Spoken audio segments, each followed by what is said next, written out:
Yo, what's going on, guys? Are we live? We're supposed to be. There we go. Yeah, we're live. Alright, let's pop chat out so I can just put that on the side.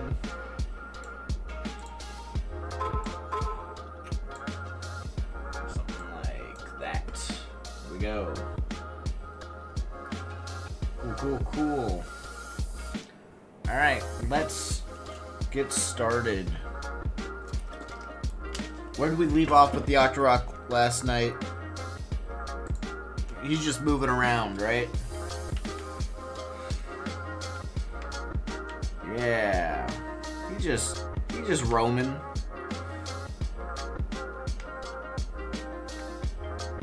Going into the forest. Nope, no he's not.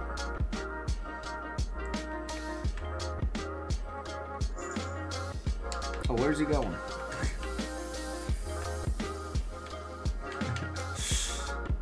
Oh wait, can I block his path? No, I didn't think so.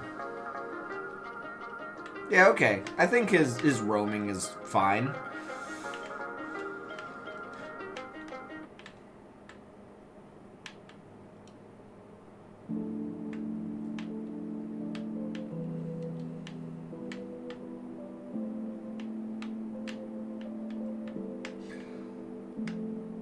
Yeah, that's all good. So now we have to make it so that he randomly shoots sometimes. How often he shoots is a good question. I'm gonna Google it. How often does the Octorok in the Legend of Zelda shoot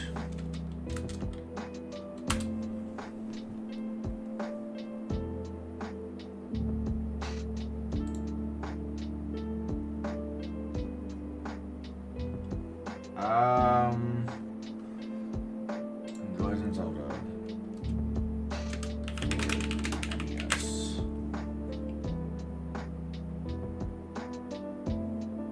The time interval between each rocket shoots. Instead, its behavior is governed by game symbol, yet effective artificial intelligence, which incorporates an empty ball. Yeah, but like, okay. Creature doesn't operate on a strict or difficult timer. This movement is generally aimless as it slowly crawls around the overworld in one of the four cardinal directions. The decision to stop and shoot a rock is determined by a random chance within the game's programming logic during its movement cycle.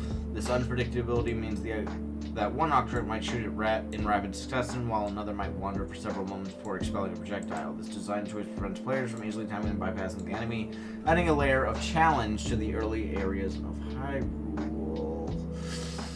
But what is the frequency? What is the chance? What is the code that makes it do it? Yeah.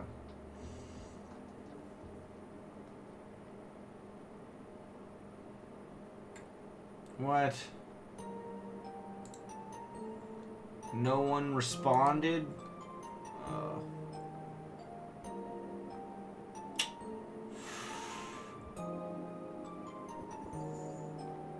Okay, so it's not set. I think I'll just handle it the way I do the movement, where there's a timer, and every time the timer triggers, he decides whether or not he's going to shoot. And we can probably just, in the turn frequency, we do this, and he has a chance to turn. We can say if he doesn't turn, and then he has a randi range of 1 to shoot.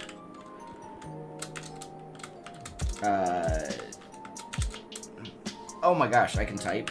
Shoot chance is equal to the shoot chance. Then he will shoot.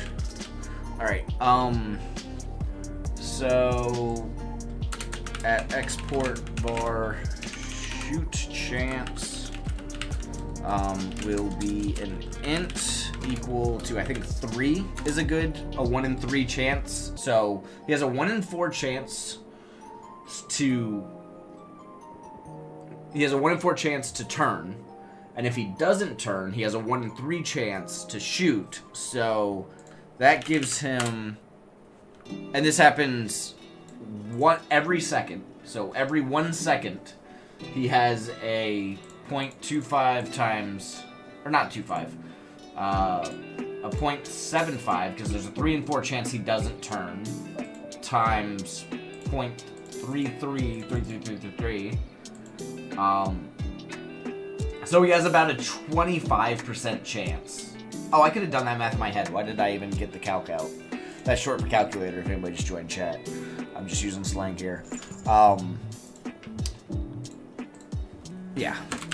So, yeah, so it evens out. It's a 1 in 4 chance to turn and a 1 in 4 chance to shoot the rock and a 50% chance to just do nothing. Huh, Kodama? Yeah. Yeah. How are you?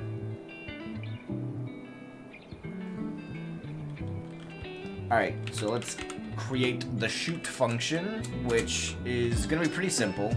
It's just going to animation player.play shoot,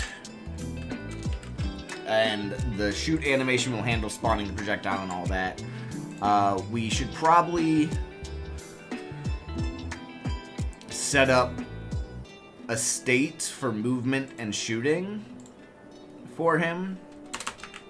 Enum states is going to have move and shoot, and var state is going to be a states equal to states dot move,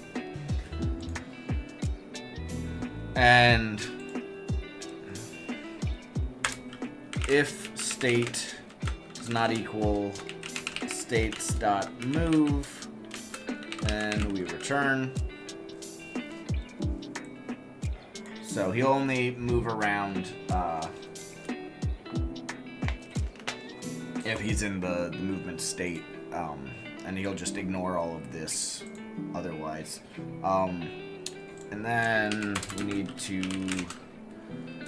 add a ready function that just says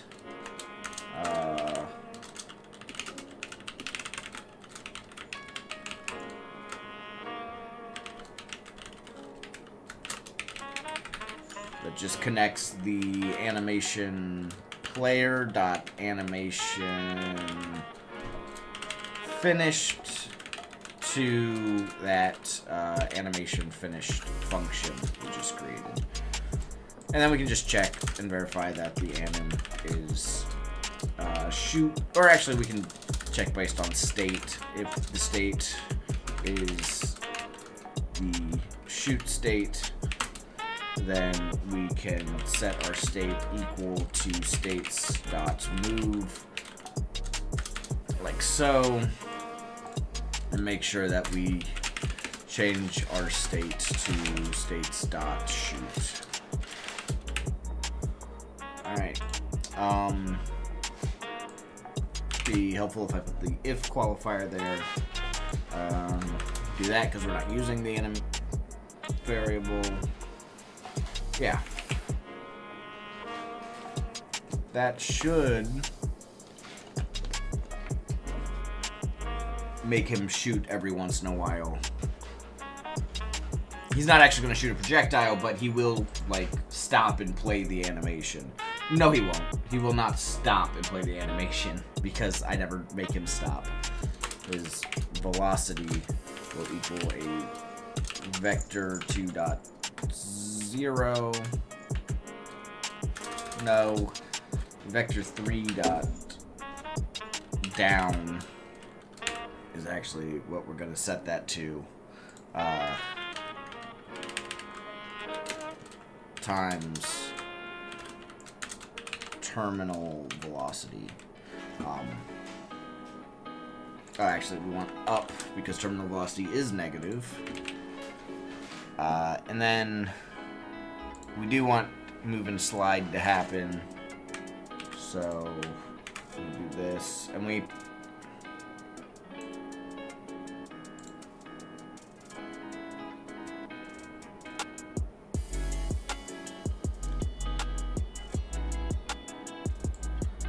we'll do this. Velocity will plus equal the grav vector. The grav vector will be calculated up here. This will be in here. All of this will only happen if the state is state stop move. Otherwise, we still do gravity and move and slide.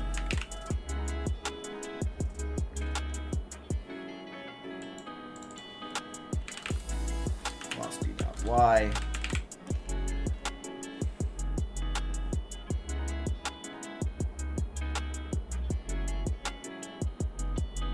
Yeah, okay. So now he should move around and do the shoot animation every once in a while.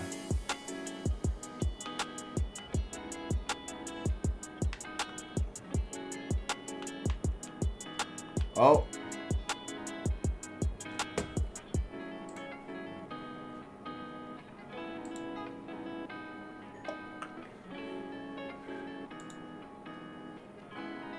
Oh. When he shoots, we need to exit the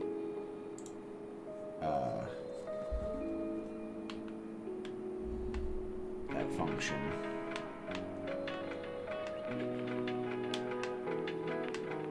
Come on, do the thing.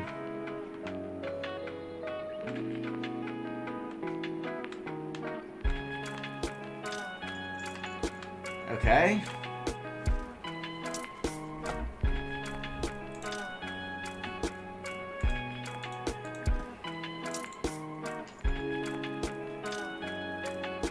So we shoot by playing the shoot animation,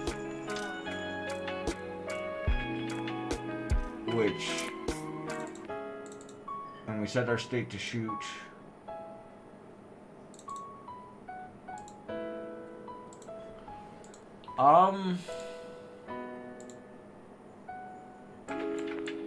Timer should also be reset here. Okay, hold on.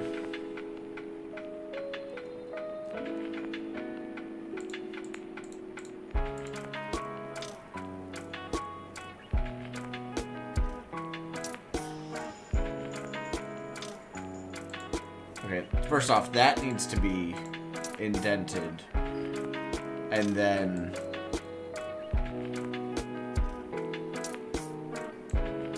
all of that should happen before any state changing.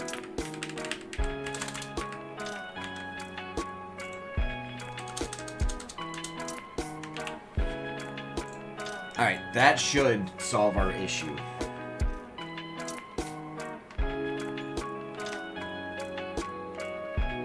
Oh, he did it!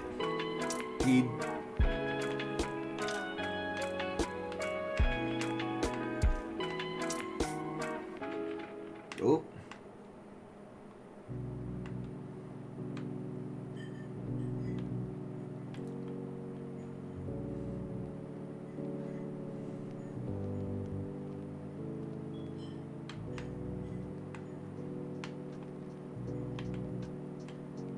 All right.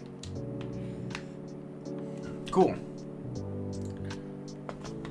It's firing. Well, he's not firing projectiles, but he's doing the shoot animation in random intervals. Now I need to pull up the rock sprite so that I can make that. And 1, 2, 3, 4, 5, 6, 7, 8. 2, 3, 4, 5, 6, 7, 8, 9, 10.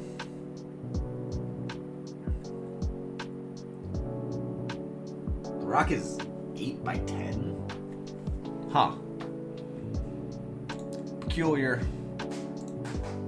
I'll create a new one. Width. Pet.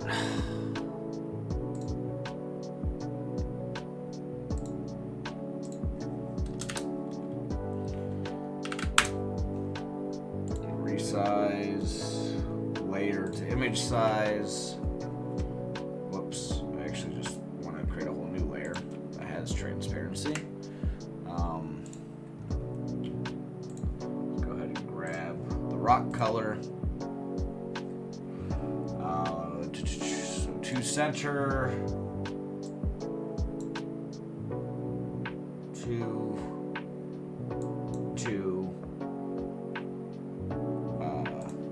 Boom. 1, 2, 3.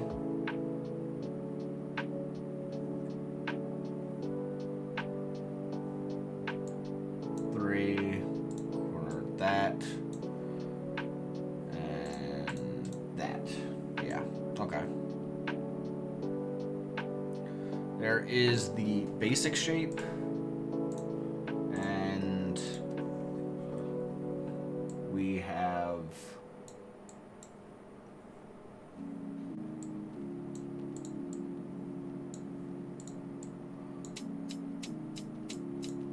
like so.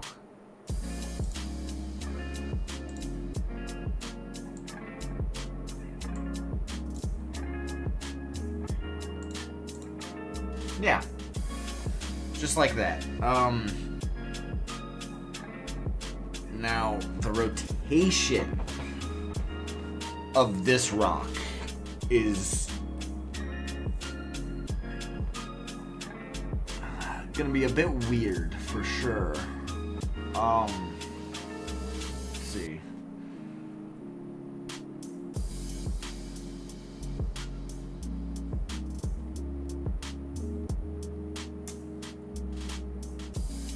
You know, I don't think I even need to rotate this rock.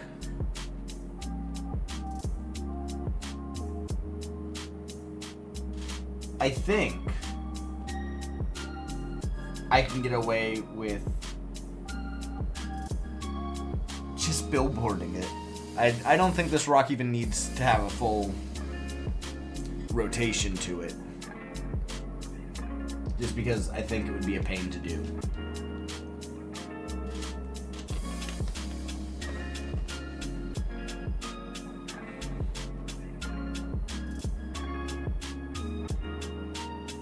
Yeah, no. Image, scale image, scale, file, export as,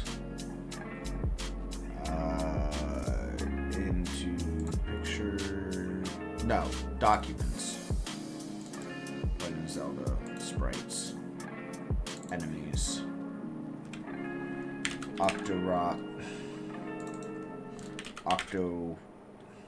Can I type, please? Rock.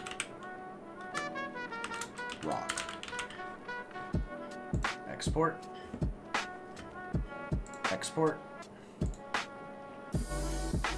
Alright, let's add a new character body 3D. Call this the Octorock rock.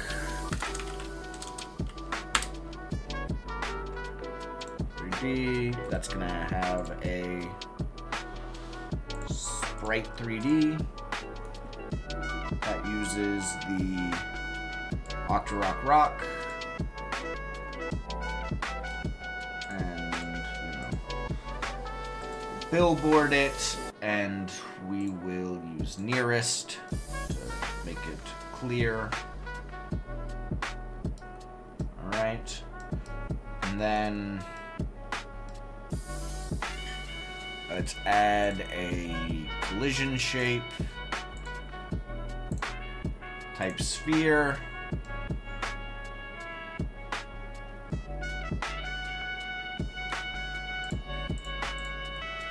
Let's do 0.4. Yeah. Actually, 0.2 on the collision shape, and then his hurt box will have the 0.4. And this guy, I'm gonna do Rock in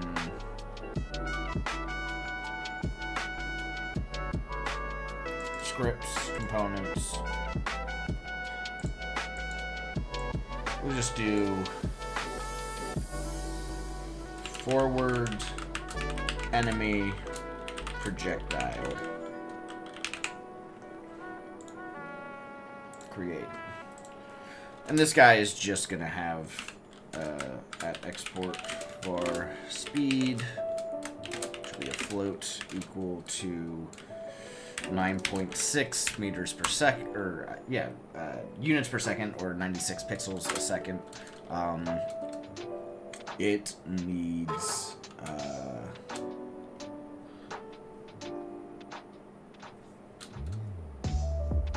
at direction. We have var at direction. Var direction is a vector 3. Ready. It's not direction. Q3. That way, if we don't set the direction somewhere, it just won't appear. And then finally in our physics process, and we should probably give ourselves a warning message as well. Print, or is it warn?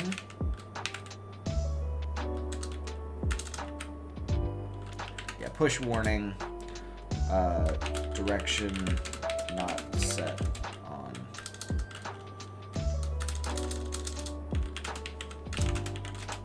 Enemy projectile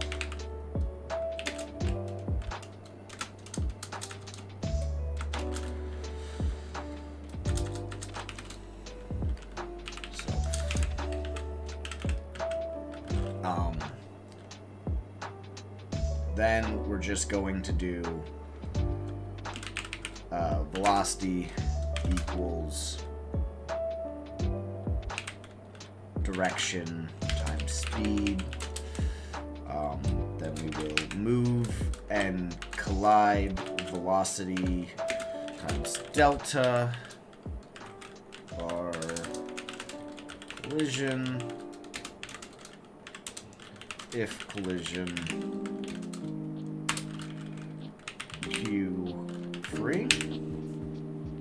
Perfect. Scenes, Rock, save. This guy, he will exist on the enemy layer, but he will mask with the world and water. Actually, no, he won't mask with water. Projectile should go over water.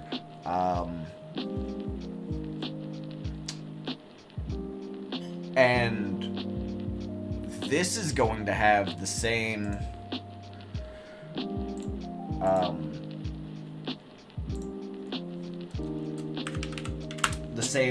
like staying level to the ground as all the other projectiles in this game.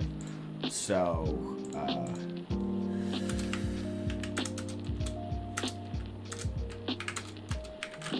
if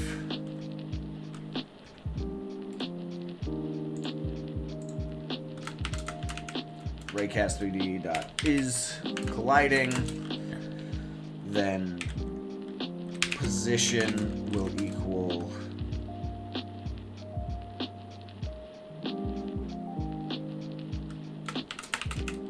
raycast3d.get collision point times 0.8 or times 0.4 because we want it to be center with the Octorok mouth.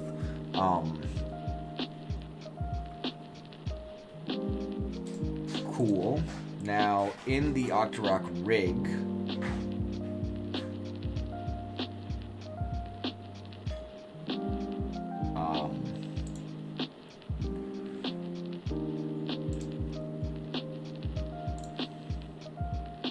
scripts, enemies, Octorok rig, open create, shoot,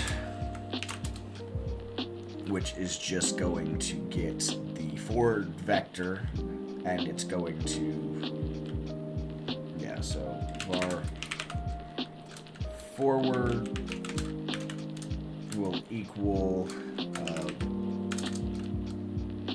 global transform.basis.z, and then we will take, so after we get the forward vector, we want to do something with it. We wanted to create a rock, so rock scene is a packed scene equal to preload res scenes Octorok rock. Then we will var rock equals the rock scene dot instantiate the rock dot position will equal global position plus forward times 0.4 plus vector 3 dot up times 0.4 like that, and then the rock dot direction will equal forward, and then let's make sure that forward dot y equals 0, and that forward equals forward dot normalized.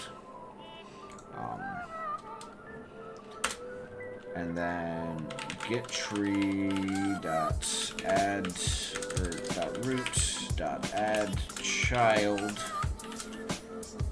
rock. All right, and then in the animation player, in the shoot animation,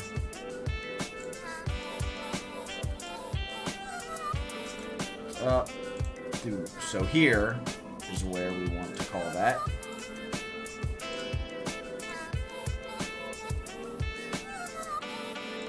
Insert key, shoot, open. Alright, so he should create those projectiles now when he shoots.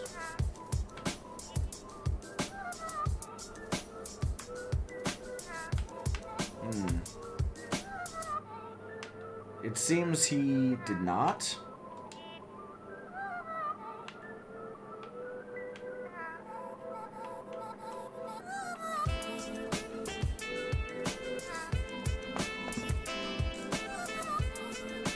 I set direction. Did I misspell direction here? We get... No, we didn't get the warning. Are we here? collision. Maybe that's what's happening.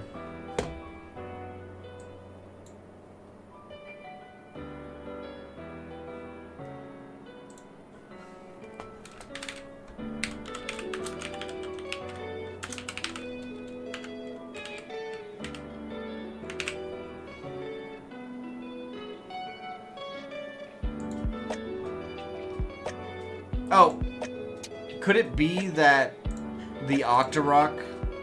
No. Okay.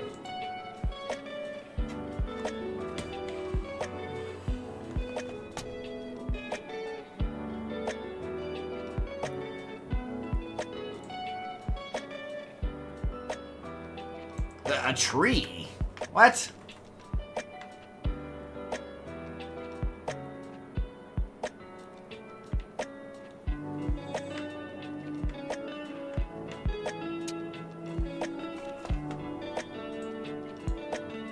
Okay, hold on.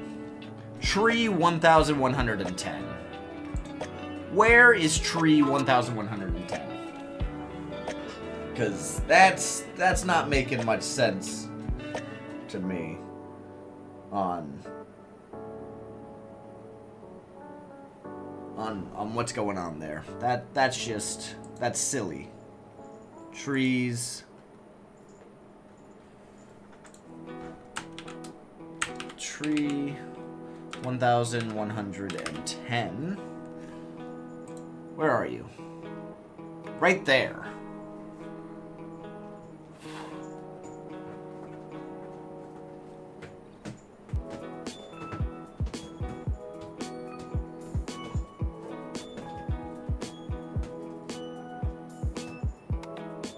What?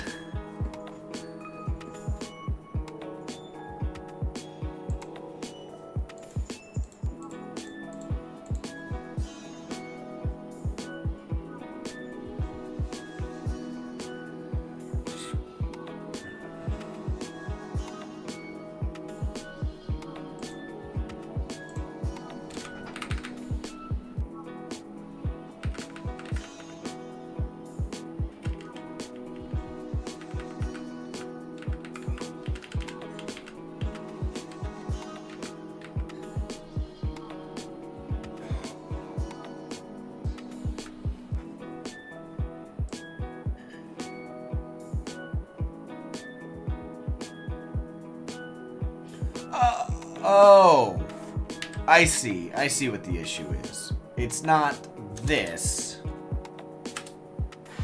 It's plus vector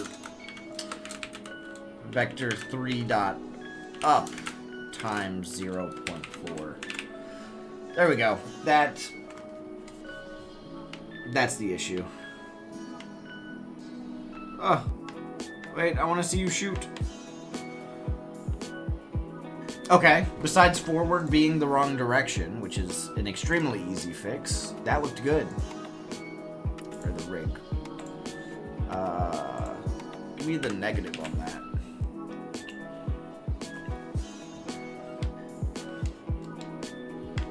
Alright, do your thing, Octorok. Yeah!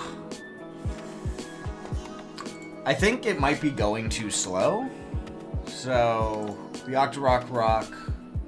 Let's set that to 128 pixels a second.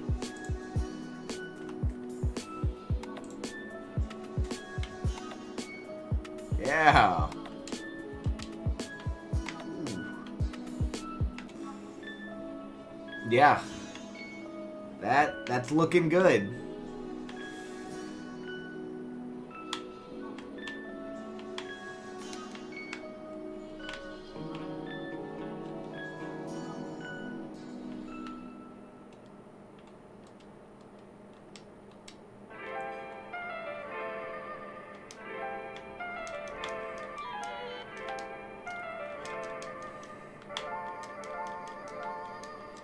All right.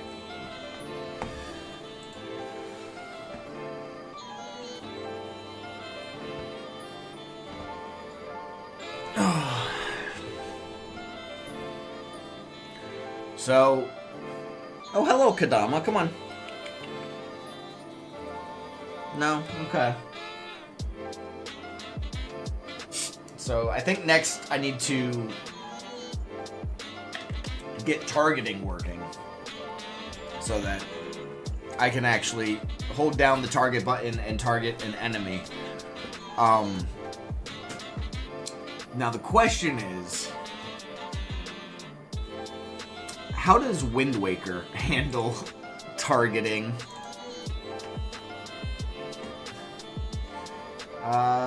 Remind me later.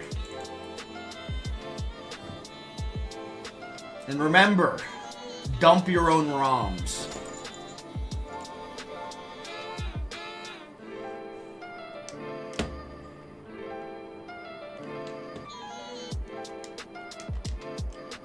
What? Oh.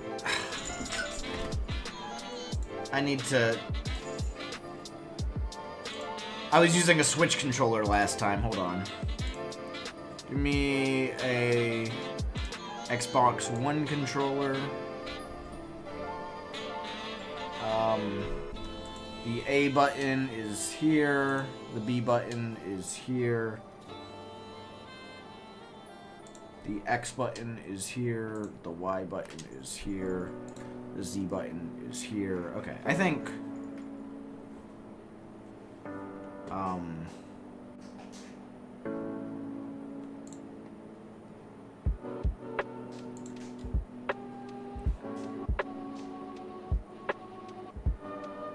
Alright, cool.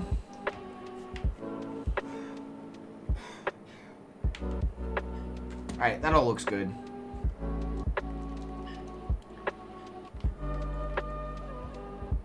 Close. Close.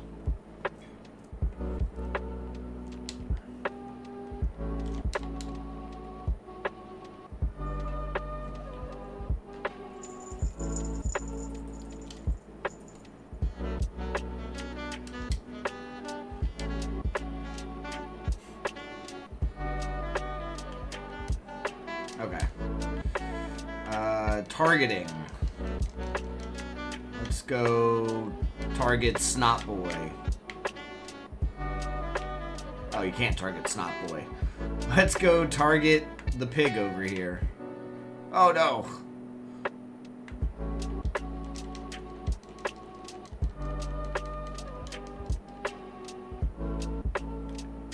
Okay, so...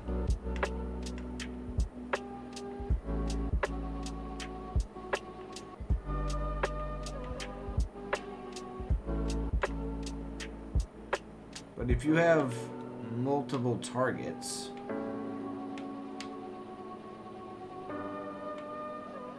Okay, so... So it's... If Link is looking at it, for the most part, and if...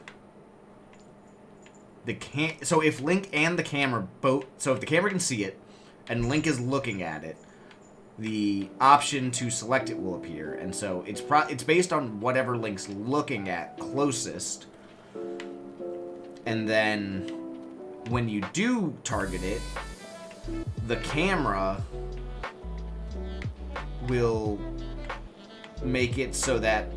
will essentially go so that both are in frame. You can, no matter how, if you zoom all the way in, you know, both things are in frame, circling the center of Link and what he's targeting. So that's what we're gonna do.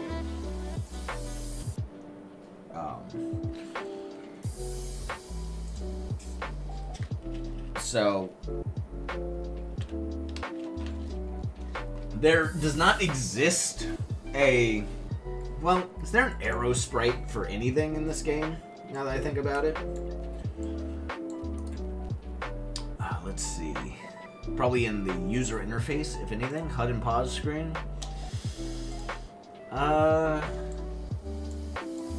No, I don't see an arrow. Maybe NPCs have an arrow in them?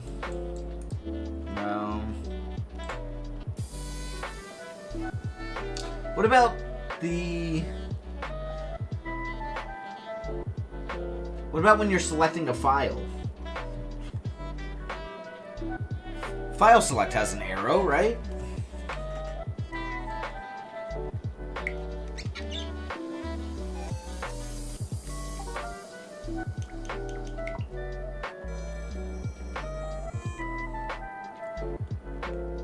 No.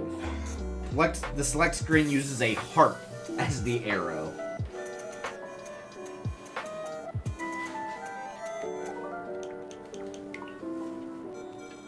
Right?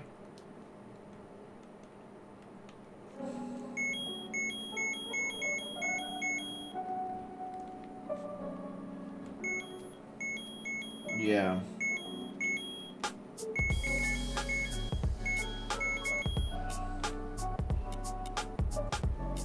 It uses a heart. Okay. I guess I will now have to make my first original sprite.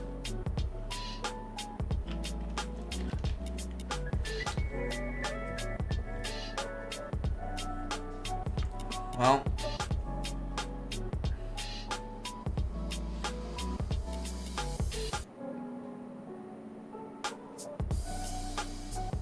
so let's create a new one. Let's make it 7 wide. Let's do 10 tall. Okay.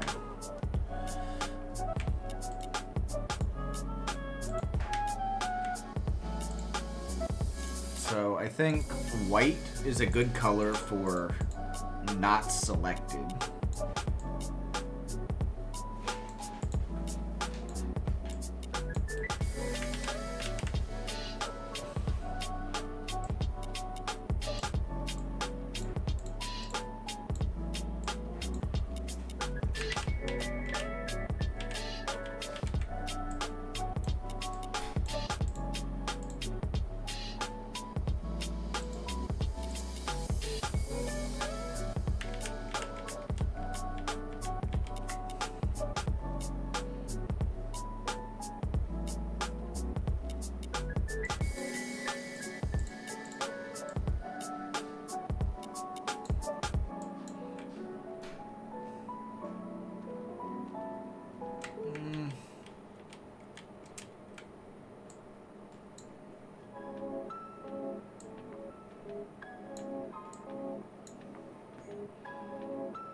That feels too big.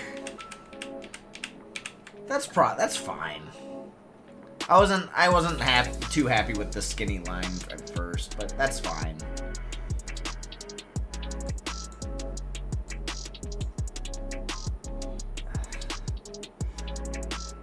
Yeah, we'll go with the skinny line.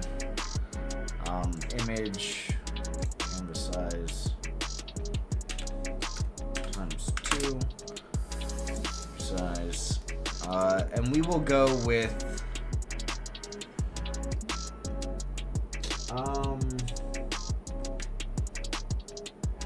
we'll go with this red for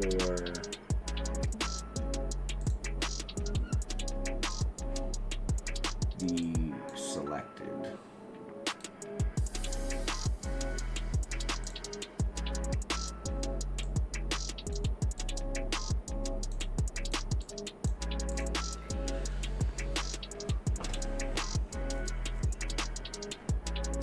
Yeah.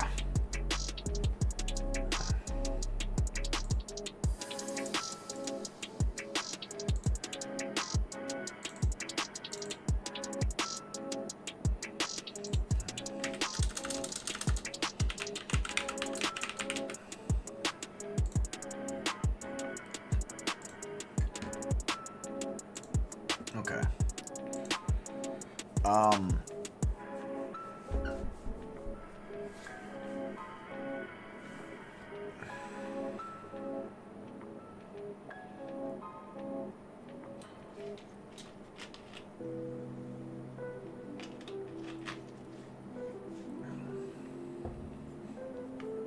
Okay. So let's make a base enemy script.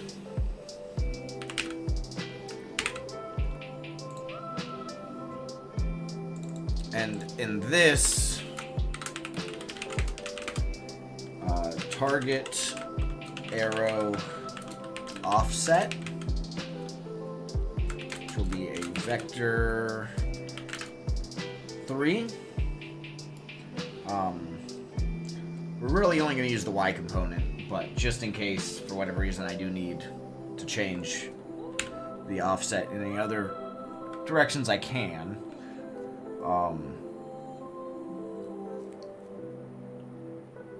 And all enemies are going to be the character body 3D.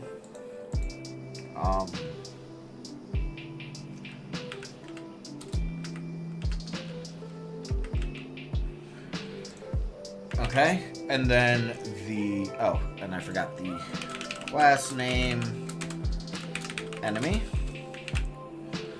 And then the Octorok is going to extend the enemy class. So he has the target arrow offset. His is going to be 0.6 in the Y. Because... Or no, 0.8. Or 1. It's going to be 1. Because 0.8 above is the top of his head plus 0.2.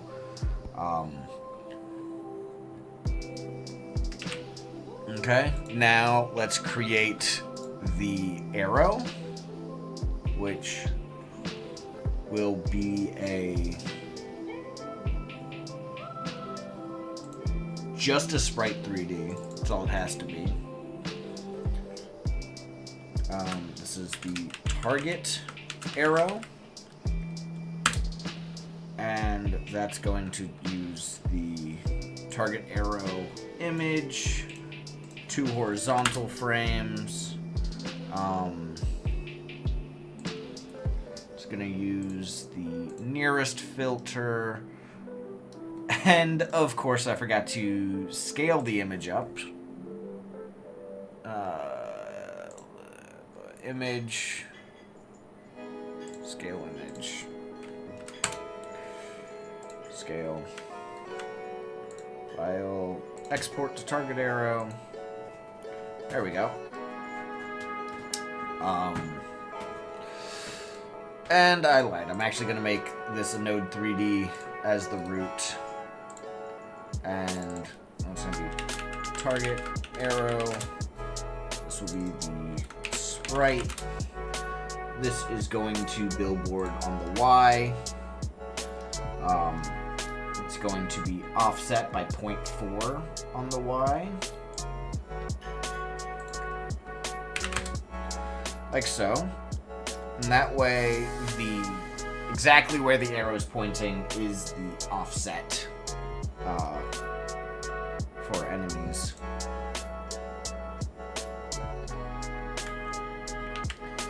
Save that as target arrow.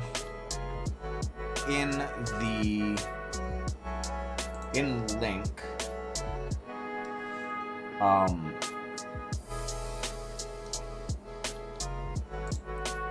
under camera pivot, we're going to add the target arrow scene.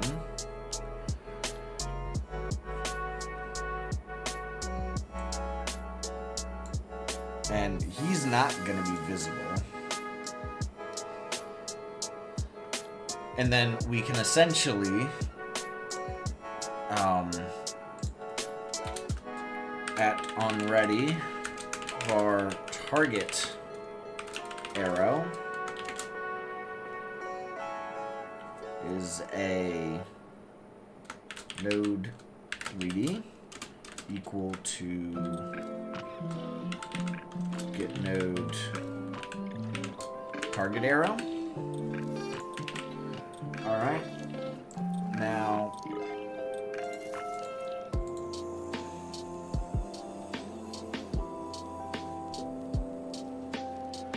There has to be a distance that we can target things.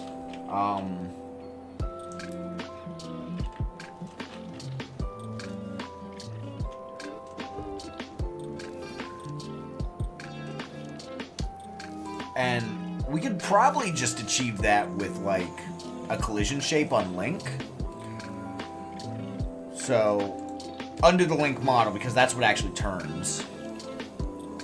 So if we add a area 3D, target area, we're going to access this unique name. We'll add a collision shape 3D. This collision shape is going to be a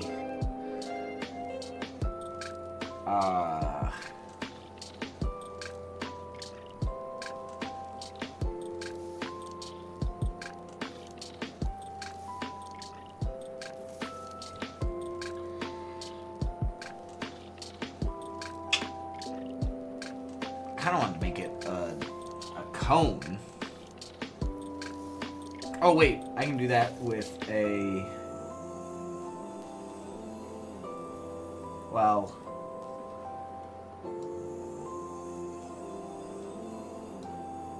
I guess I can just do a box and then verify its angle as well. So transform 0.8. Put it out like there. So the box shape, we'll make this 16 and 8.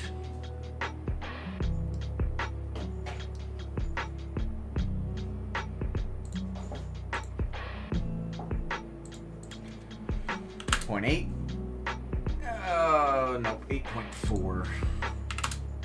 There we go. And then its width is going to be 9.6. There we go. And then the height will be 1.6. Okay. Actually, let's make it 3.2. And there we go. And then I just want to check real quick with this. Visible collision shapes. I want to see how big this actually feels in game.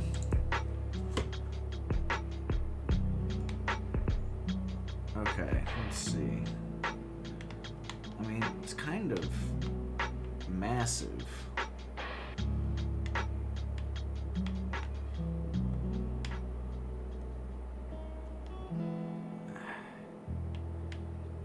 So, like, with this,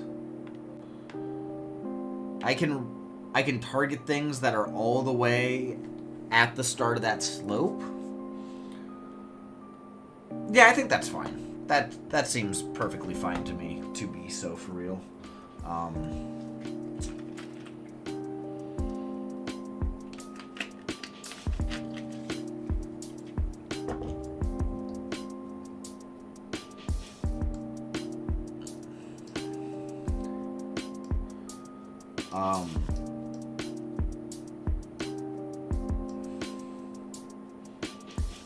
Let's do 16 by 16, and then I can make it a cone by checking if it's within a 45-degree angle.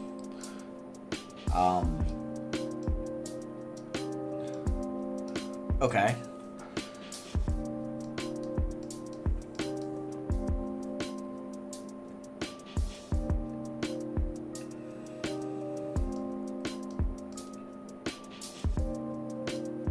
So in the camera,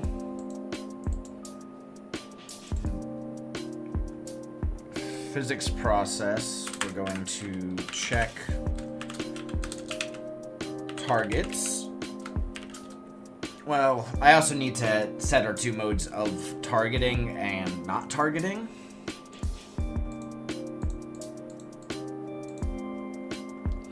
So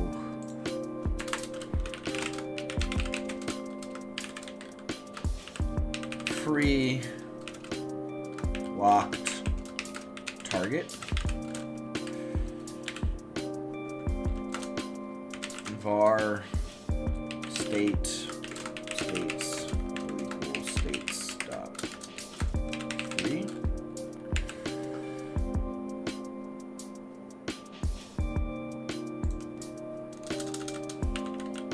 Enum states. Okay. Now in here,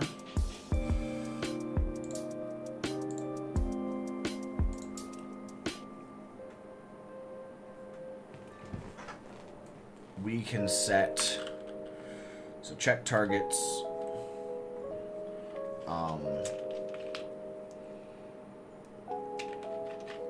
I can get rid of that real quick. We're just going to fix this up so that in the free state, let's move things to the free and locked states. So match state to states dot free, pass states dot locked, pass, and states dot target. Yes. All right. So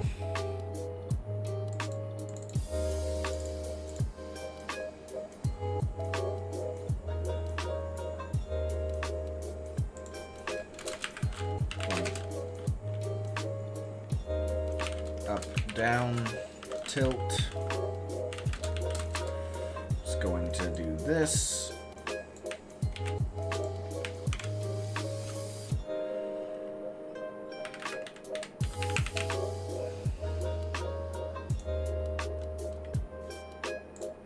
So in free, we're going to do the up, down, tilt, delta. We're going to do that in the locked state as well. And the target. We're actually just always going to do the up, down, tilt, so we can put that outside of the state differences. So if we are in the locked state, then we're going to be doing this.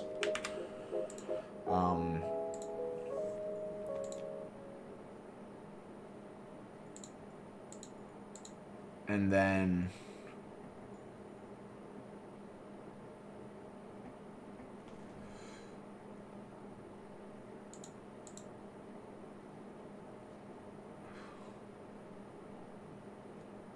no. If we're in the free state, we're going to be doing that. And then we always do this.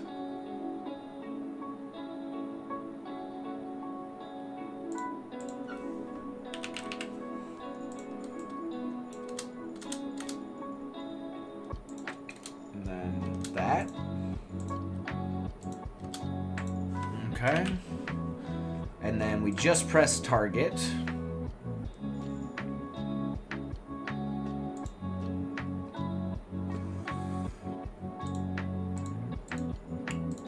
And this is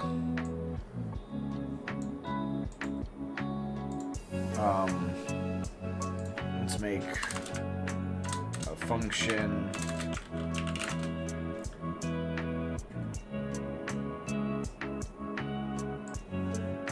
We don't need those anymore. For has target, which right now is just going to return false. Just pressed.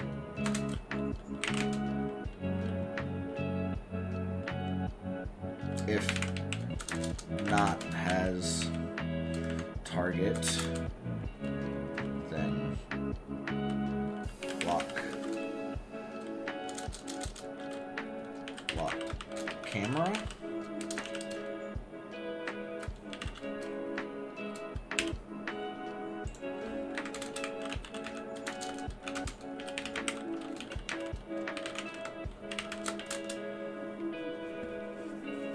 Which is going to do all of this, and then set the state equal to states dot locked.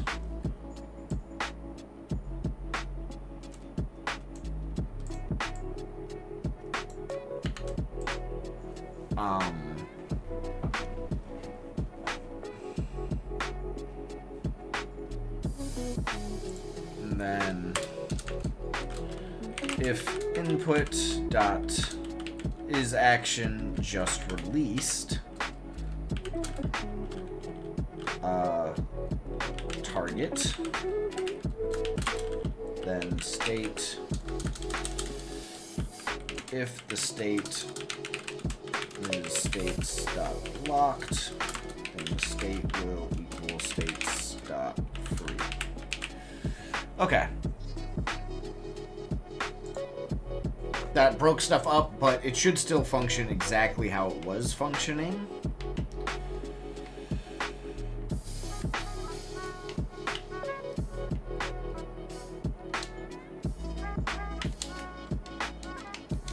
Yes, cool.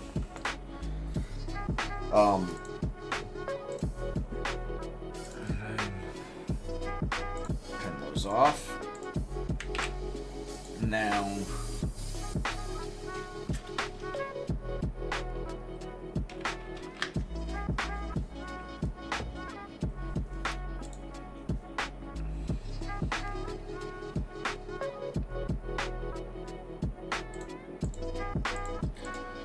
if we're in the free state, we're going to check targets,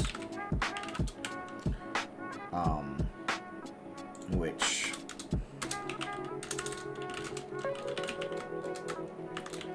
targets is going to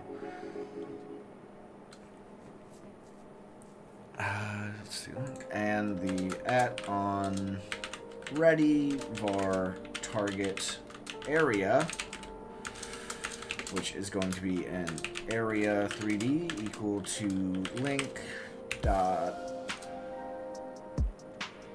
get node target area.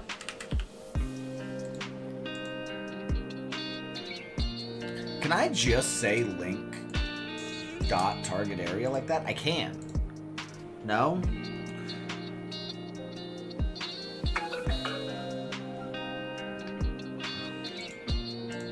Okay. We'll get node target area like that.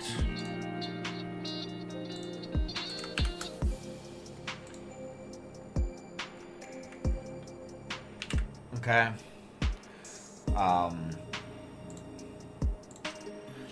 Var bodies will equal the target area dot get overlapping bodies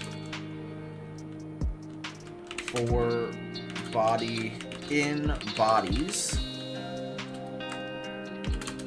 If body dot is body is enemy, then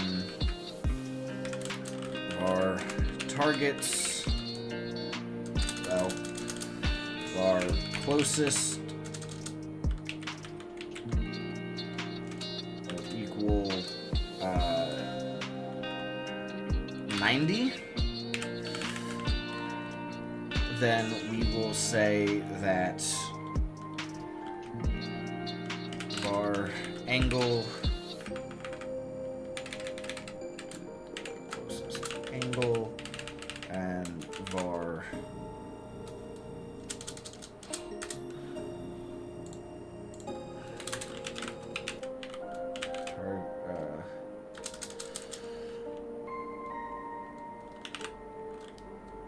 target will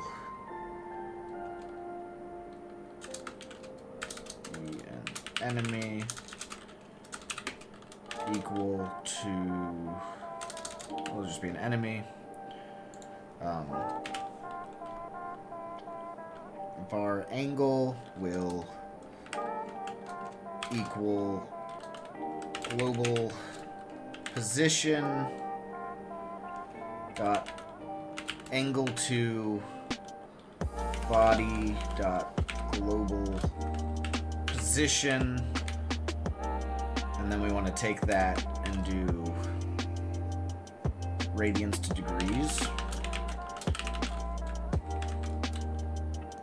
and we want the absolute value of that angle, because it doesn't matter which it is, right? And then if angle is less than the closest angle,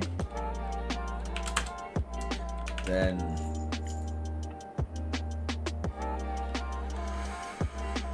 closest angle will equal angle, and target will equal body. And at the beginning of this, we also want target to equal goal.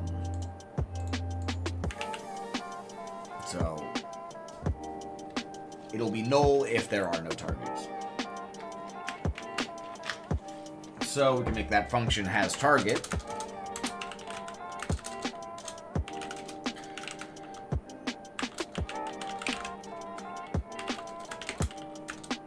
We'll just return target.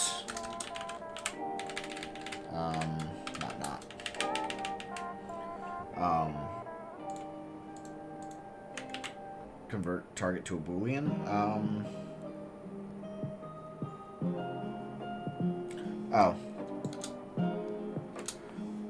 Return not target.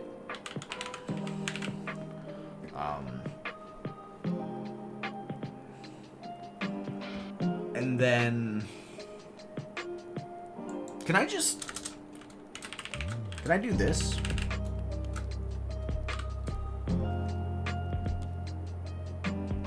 No, I cannot. Dot is empty.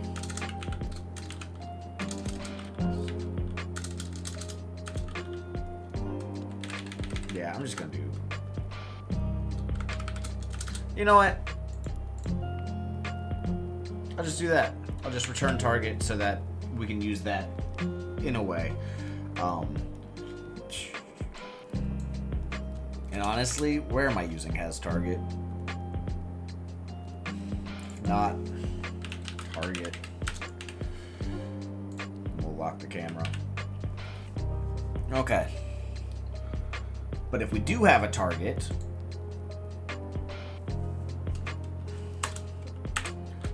else we will set our state equal to states dot target.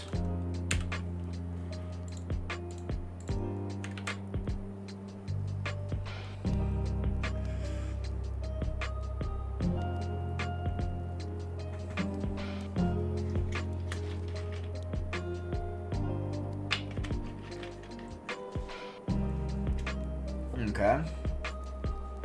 And then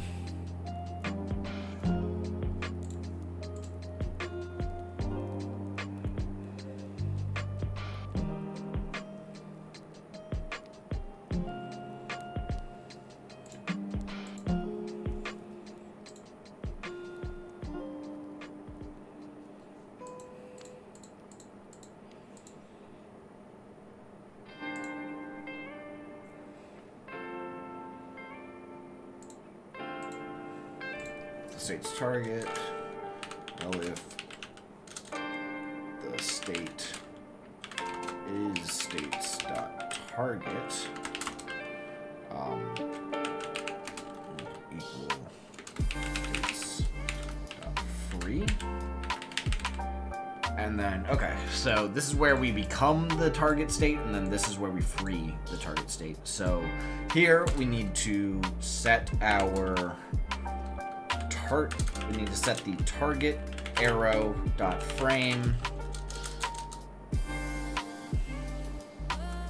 This is why, you know what? This guy, let's set that to 0. We're gonna make this the scene root, target arrow. We're gonna get rid of that and target arrow, and then we're gonna set an offset of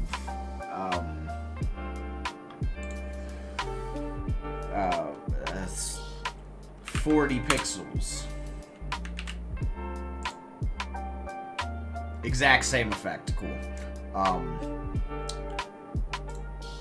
And the target arrow is actually a sprite 3D. And the target arrow dot frame will equal 1. The target arrow dot frame will equal 0.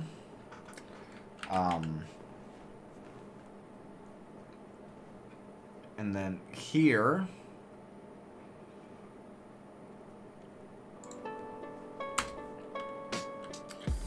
if target,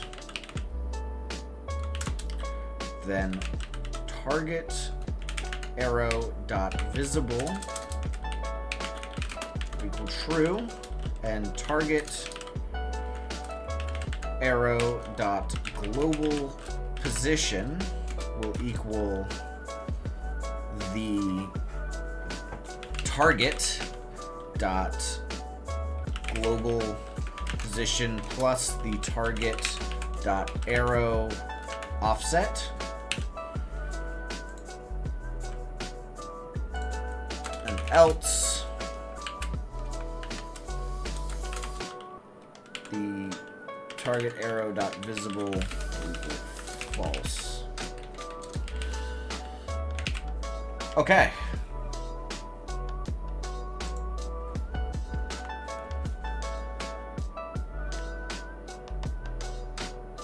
No?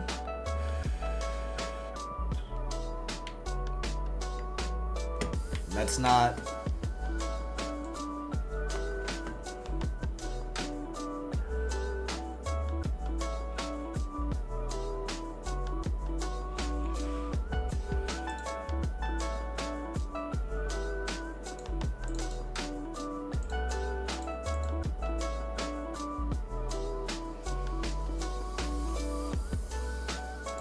Oh, yeah, the is keyword doesn't work for parent classes, right?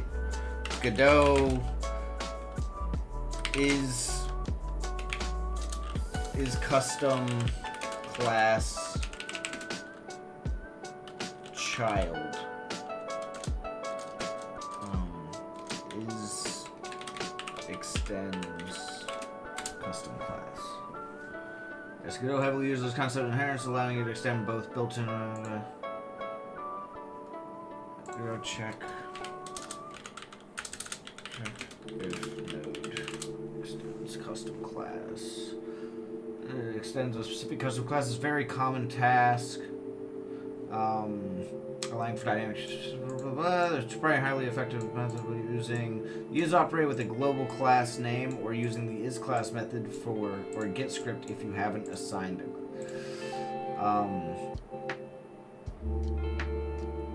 Class name player extends character body to D. Yeah. But I want checking the script's global name for scripts without class name. That get script. If script is not equal to 1, script dot get global name. Doesn't. No.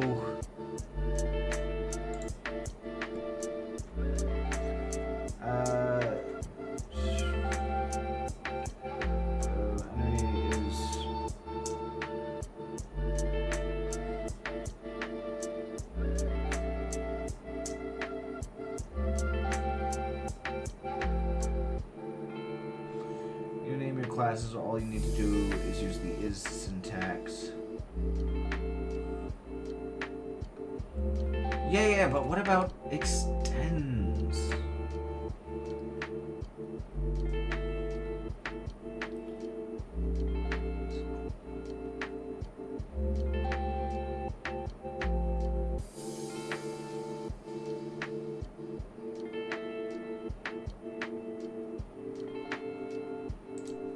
Am I...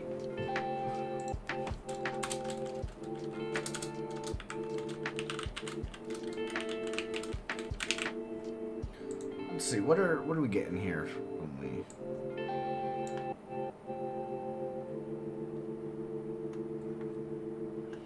Not even getting the enemy? Oh, because the target area, collision, enemies. Or no, it exists on the player, it will mask with enemies, and actually doesn't want to exist at all, to be so for real. Wait, the arrow's there.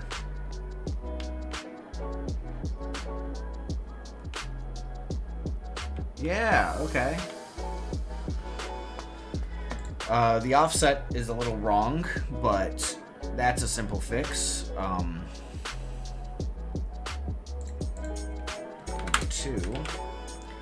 Okay, so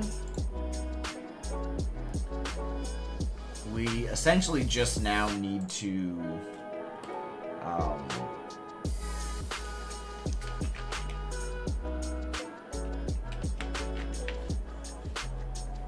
set the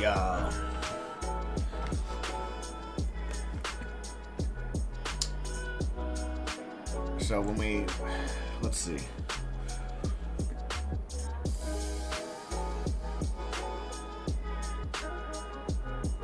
No. Camera. Okay. Okay, so we're getting the Octorok, and that's working just fine.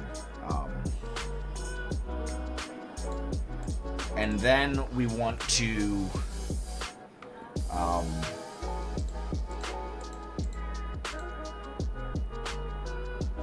we want the camera pivot's global position.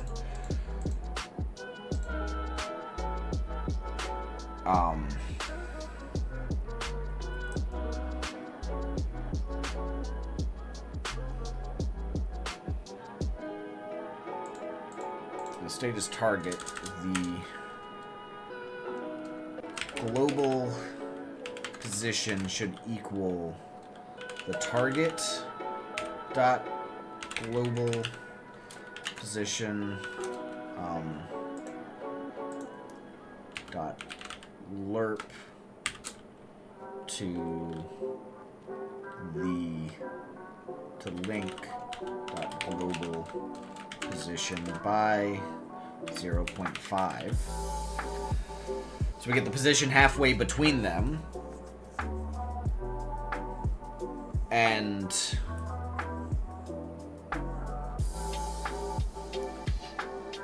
then we want to add the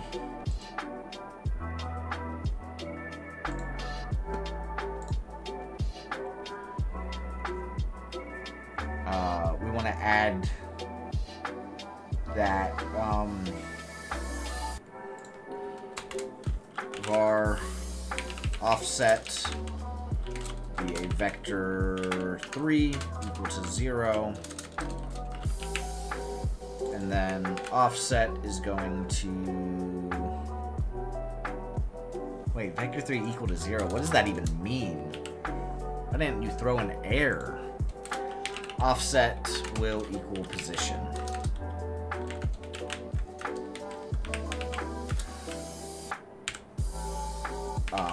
And we will add our offset here as well.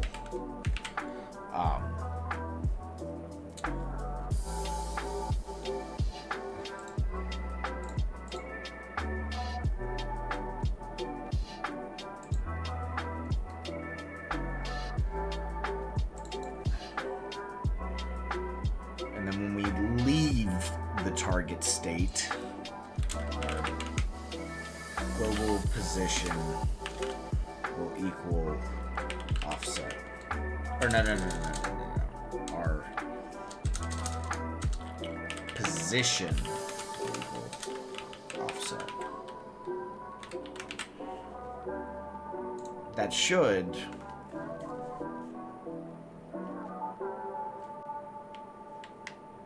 Wait, what?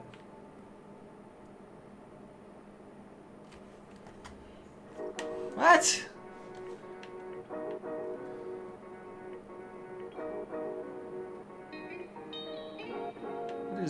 What is going on here?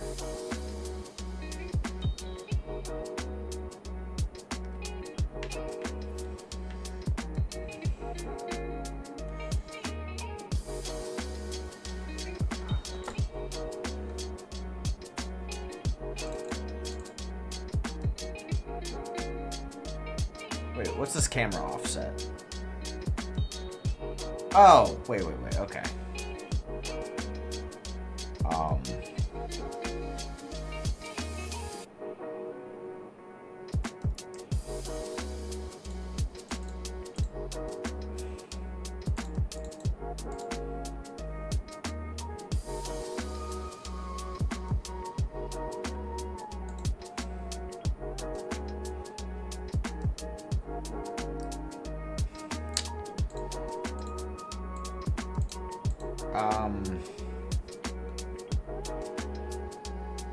So the target global position.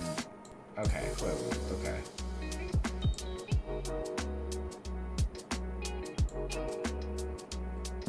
So this camera look at is to go here.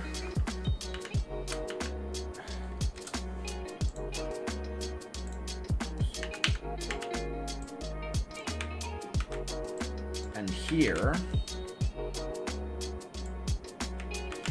And here, except the look at is going to have to be, so Link's global position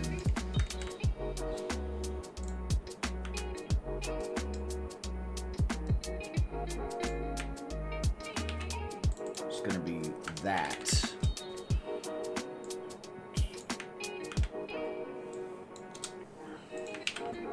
Okay.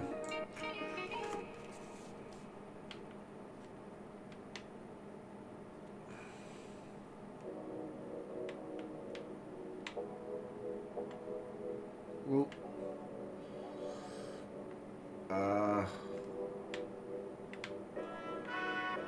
okay, and then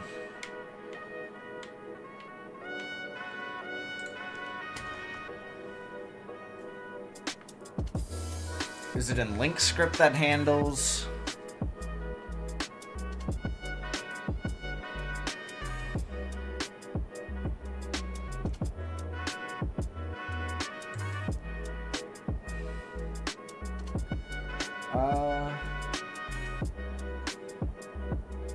Let's see.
There we go.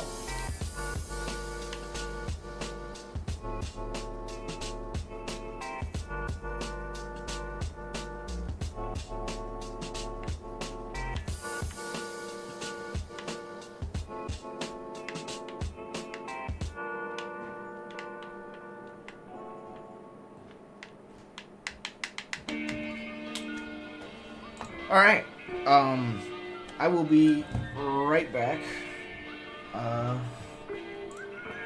Yeah.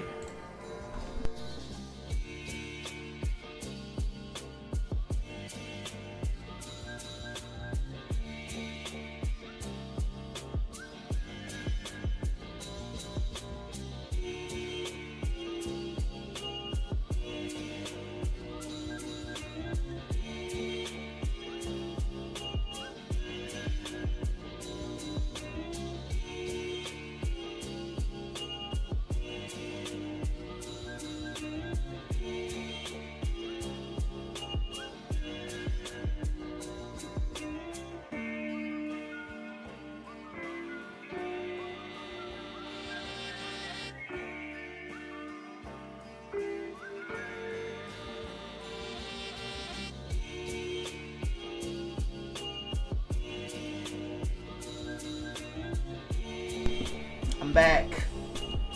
Alright,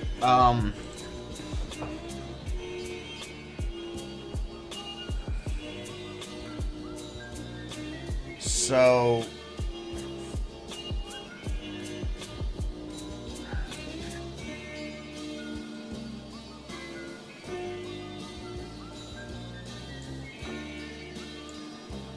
I'm gonna add that to target as well.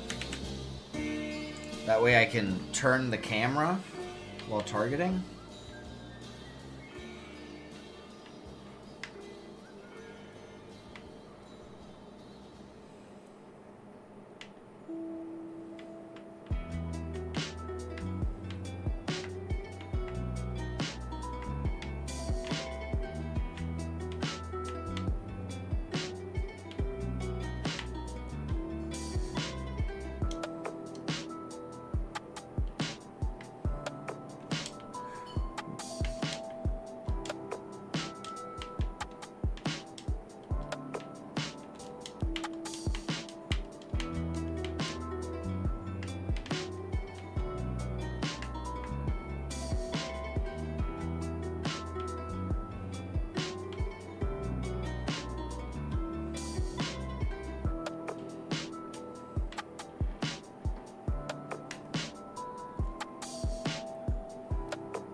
Bro can't go up the slope.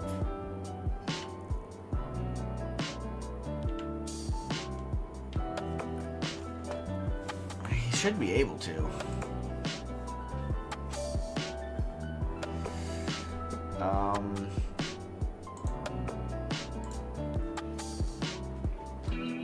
Oh, is that because his collision shape is a cylinder instead of a capsule?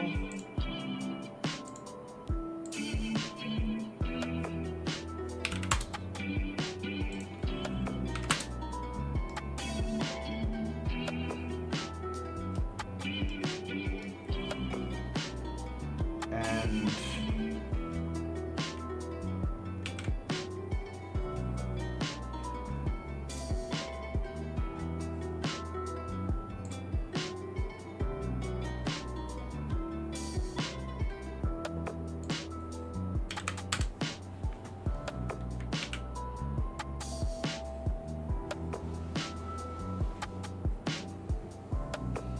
alright.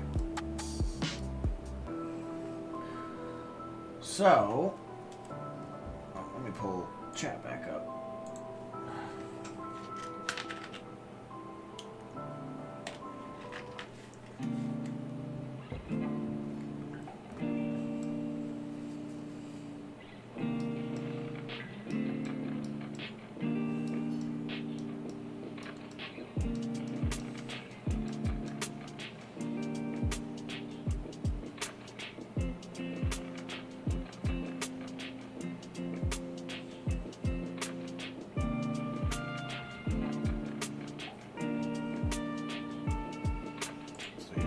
rig.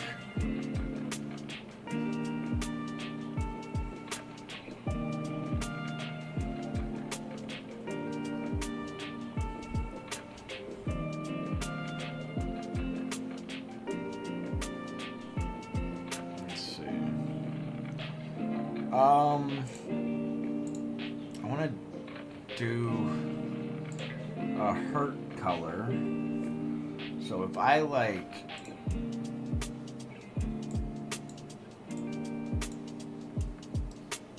did that, I can modulate that color.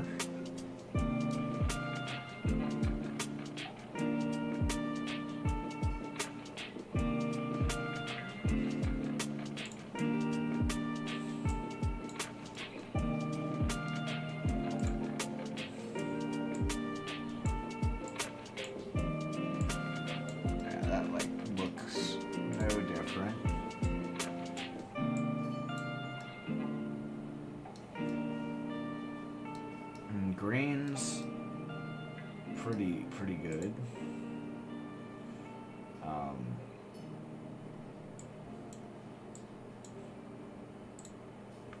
Like if I made a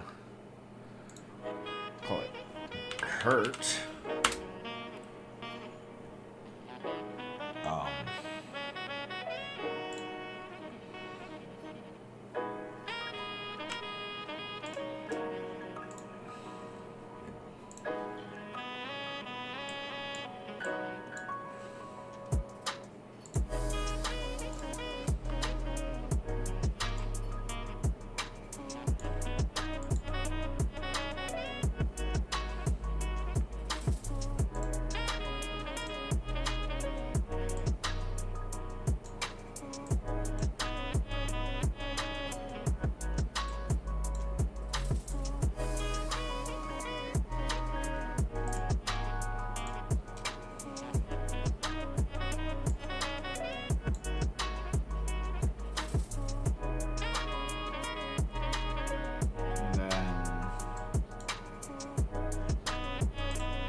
I think that looks fine.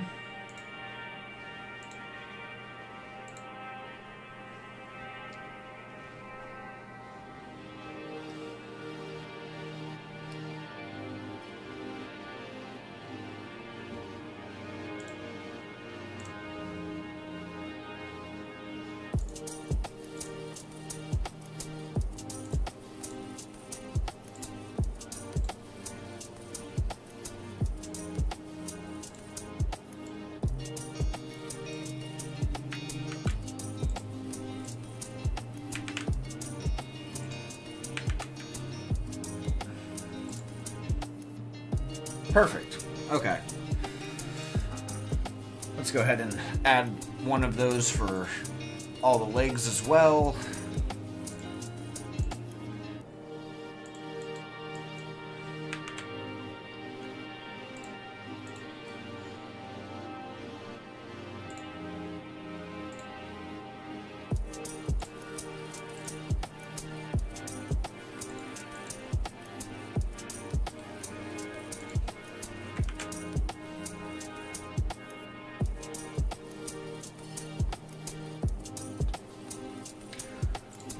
Could I just...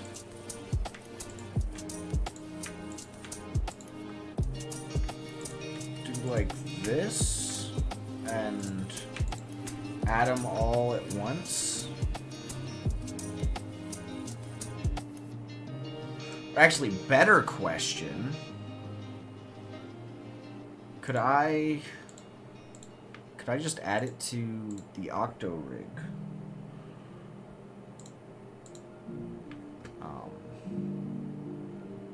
No, I could not. Because it's not a sprite 3D. If it was a 2D sprite, if it was in 2D, I could, but not in 3D. Which one's this? The outer leg? Yeah, okay, so this guy, this guy, this guy, this guy, this guy, this guy. Can I just... add those keys? I can. And then paste that, paste that, paste that, paste that, paste that, and paste that. And then yeah, and that plays just fine.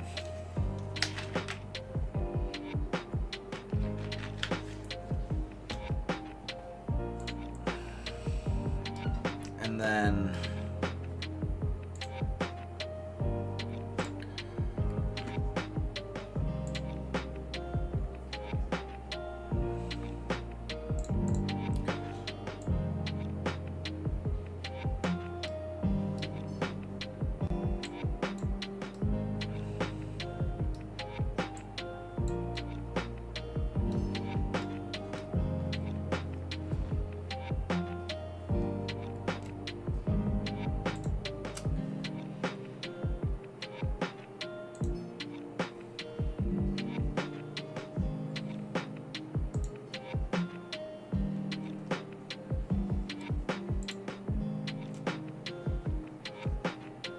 so that makes the hurt animation like...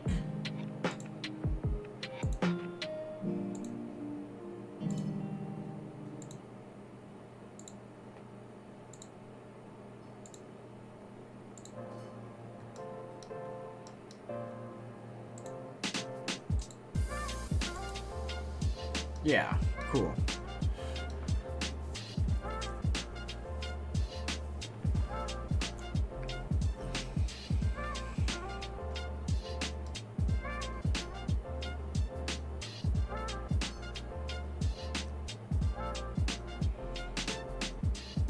And actually, honestly,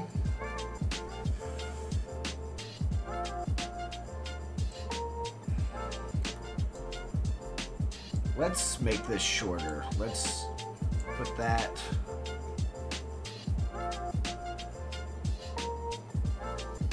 right there. And let's get rid of all of those. And 0.266.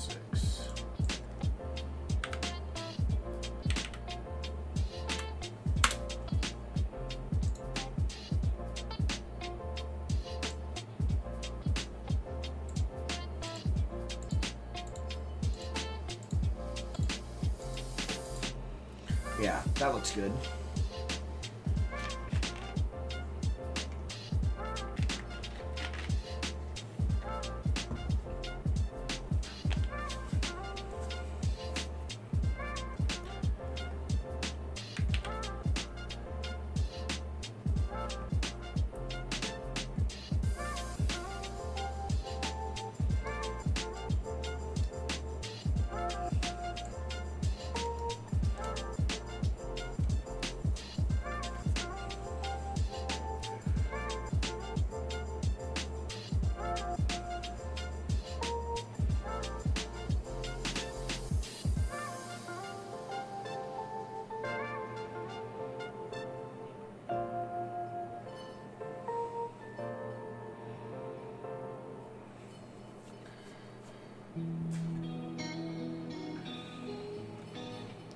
Alright, so I go to the Octorok.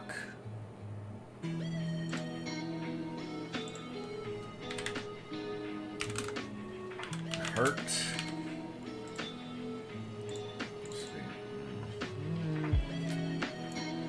Alright. He needs a Area 3D. This is his hurt box. And that needs a collision shape. That's going to be a sphere. Transform. 0.6. I meant to say 0.4. And the radius on this will be 0.6. Let's make it a little bit more forgiving. Make it 0.8. And then we can say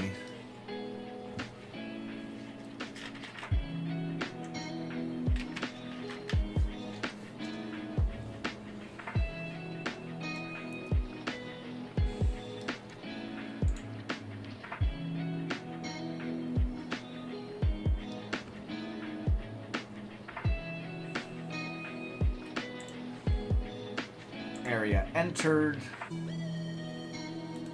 We can connect that to the Octorok, and then we can check if area is hitbox. Pass.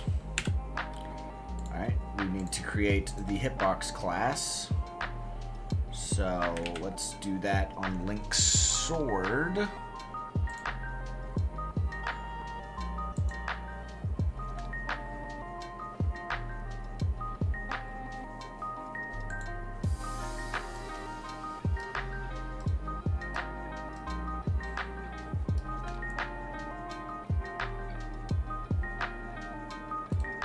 Add area 3D. This is the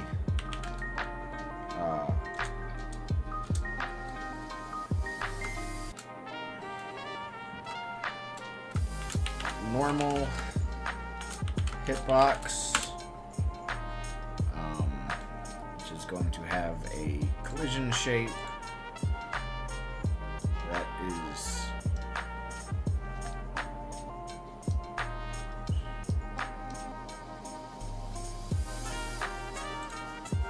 going to be a capsule.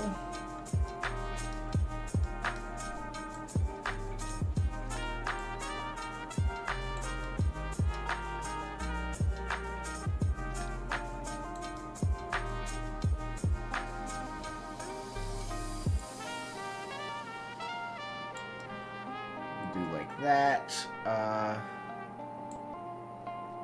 Give it a little extra length than it really has. Normal hitbox by default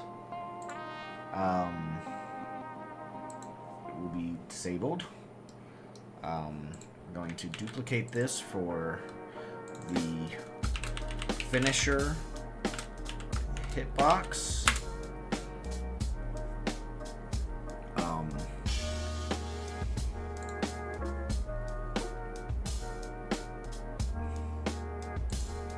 Let's add a script called hitbox.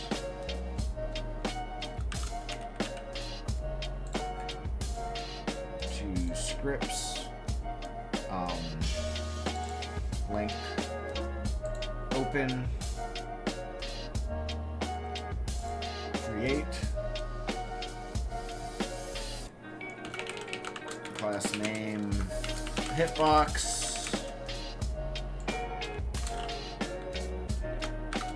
Export bar knockback power. We'll do knockback, which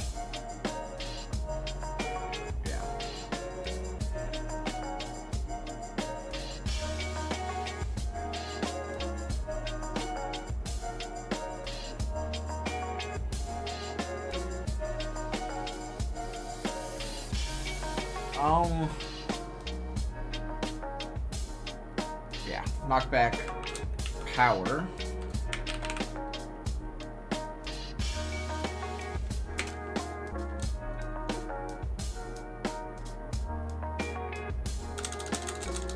No, knockback will just be a vector 3.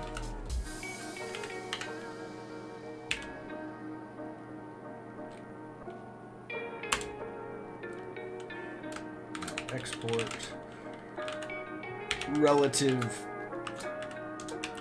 knockback be a bool true.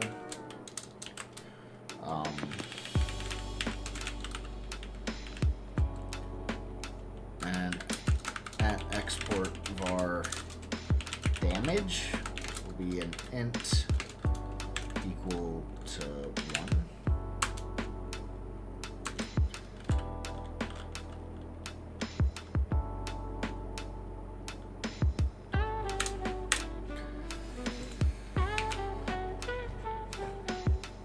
And math is for defenders, so we're not going to have anything in here. We just set this stuff in the hitbox.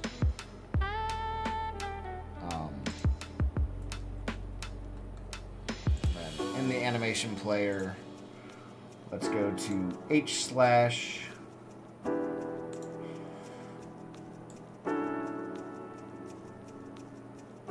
Okay, so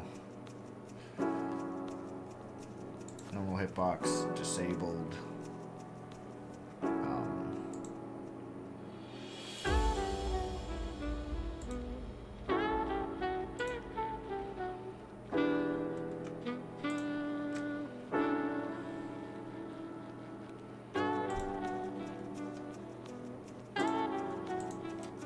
Okay, there we go.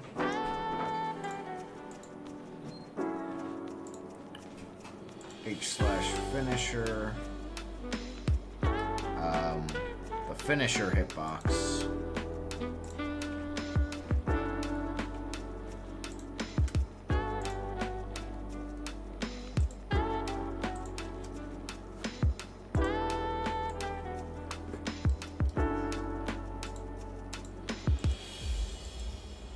Okay, there we go.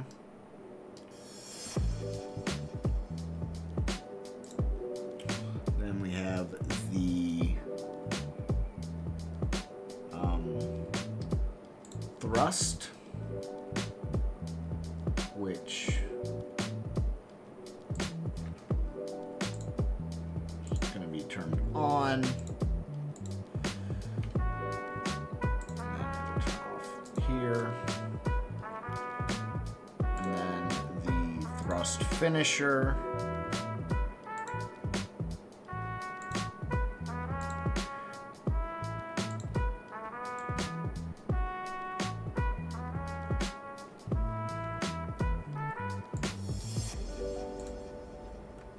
Turned on.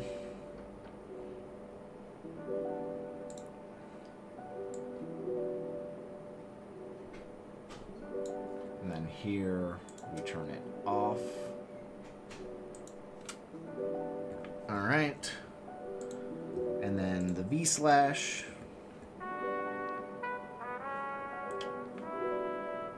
Normal hitbox on. Off. And then on the V/finisher, the finisher hitbox will be turned on, and then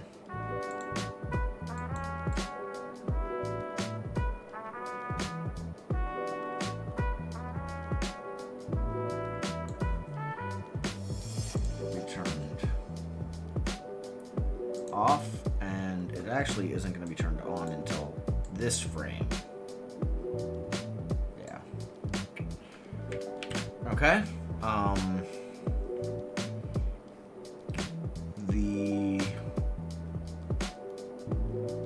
Okay. Now back to the Octorok, and on the hurtbox area entered, if the area is a hitbox, then we want to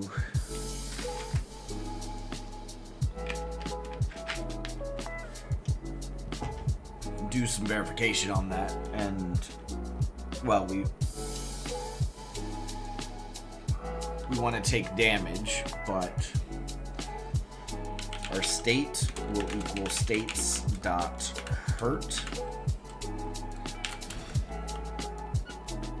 and then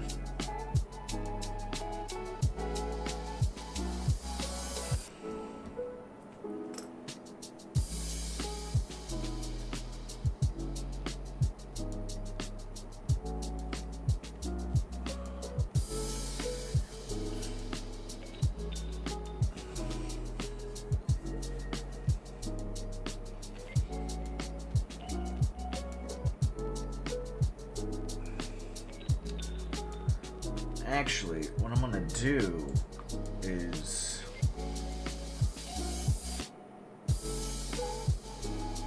on the link model in this hitbox, instead of this relative knockback, but relative knockback orientor will be a node 3D. There we go. And then for this, the orienter will be the link model. And same for the finisher hitbox. I didn't put the hitbox script on him.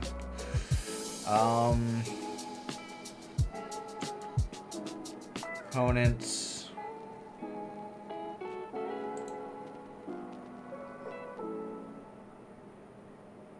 Oh, there it is.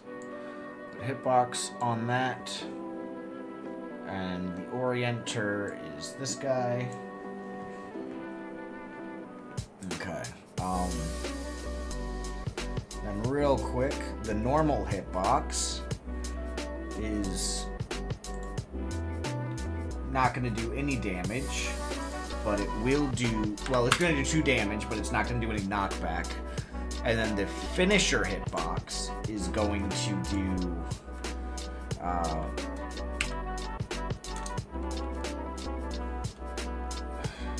9.6 and 12.8 there, and it's going to do 3 damage. Okay.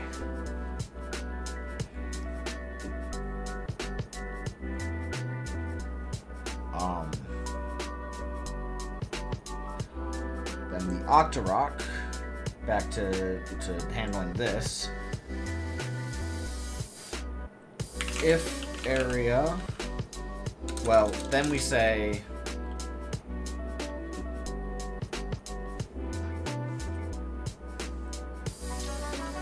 animation player dot play hurt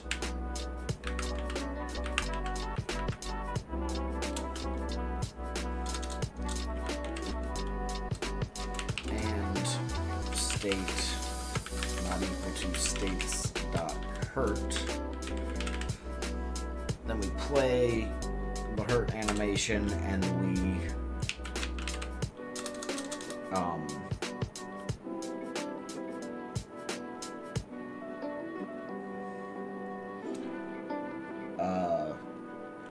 and then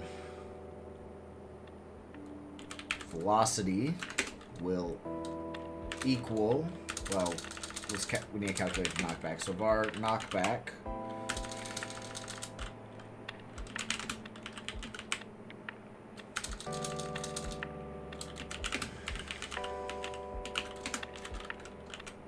area dot knockback if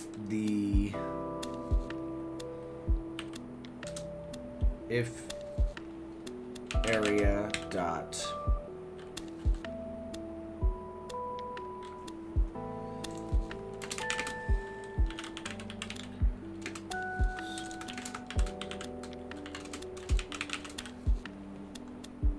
use this so that I can see what I'm working with. So if hitbox dot relative knockback orienter, then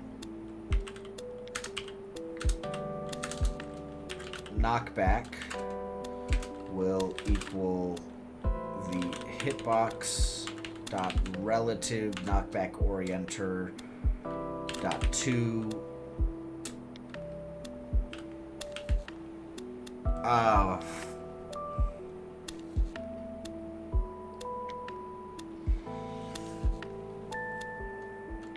to local of the hitbox dot relative knockback orienter dot global position. No.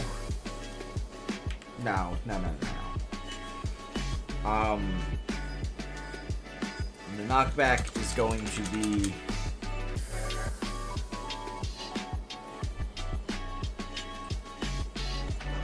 the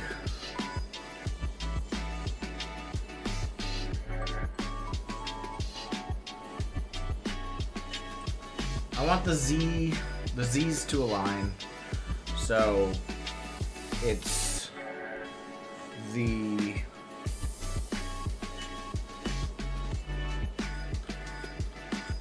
hitbox dot relative knockback orienters transform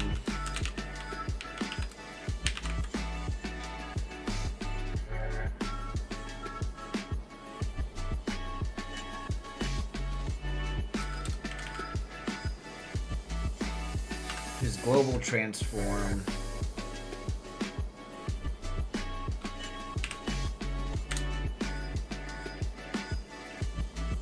dot basis dot z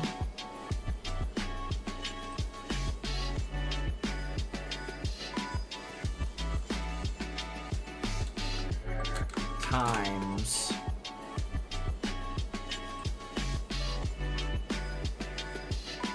the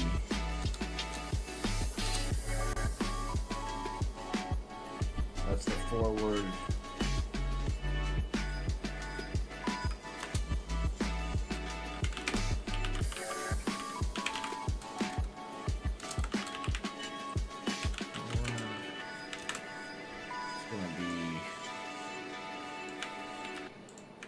that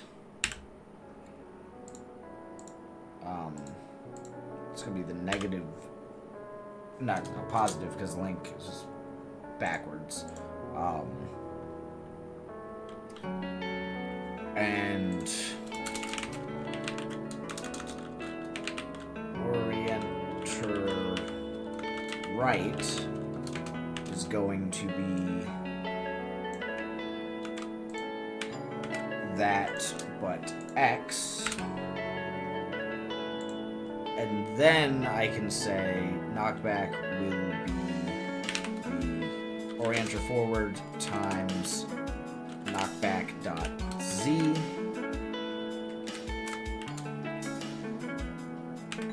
plus orienter right times knockback dot X plus vector 3 dot up times orient times knockback dot y, and that should handle our knockback.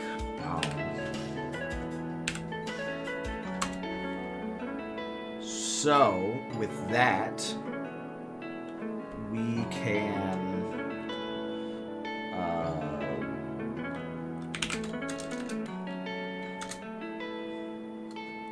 set our velocity equal to knockback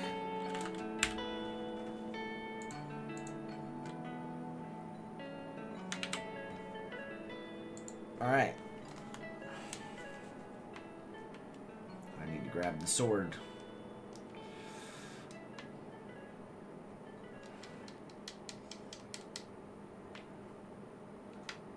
Where'd he go? Oh, there he is.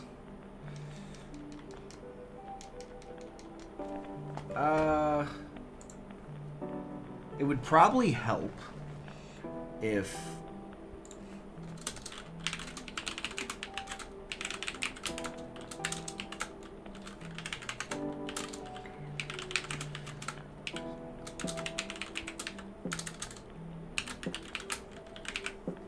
you know, he went back to his normal pathfinding after he got hit.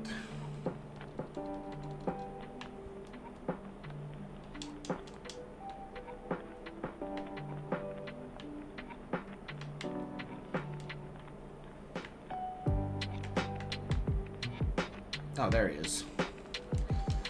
Get back here. Alright, let's see. Yeah!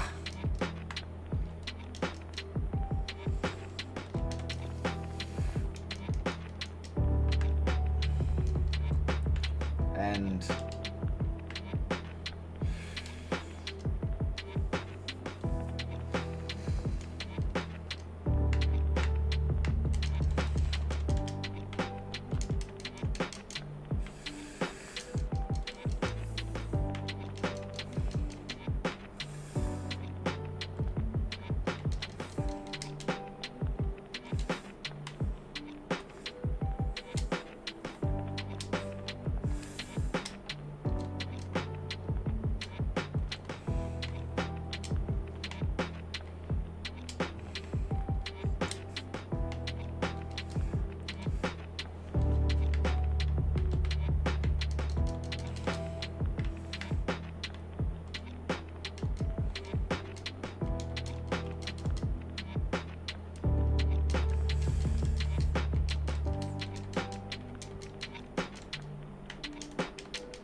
yeah.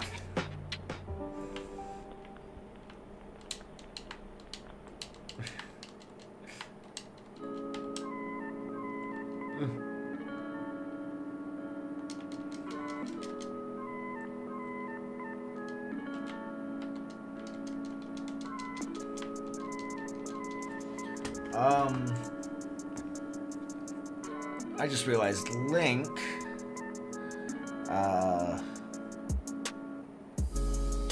when he...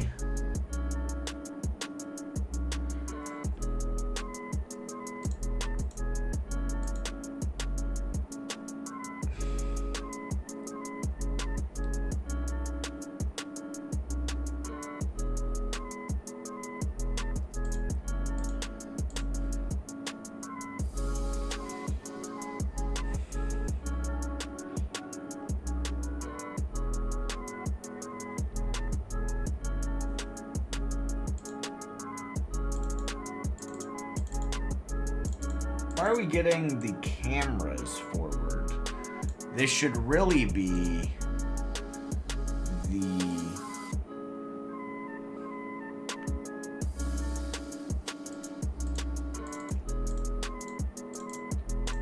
This should just be Link's forward.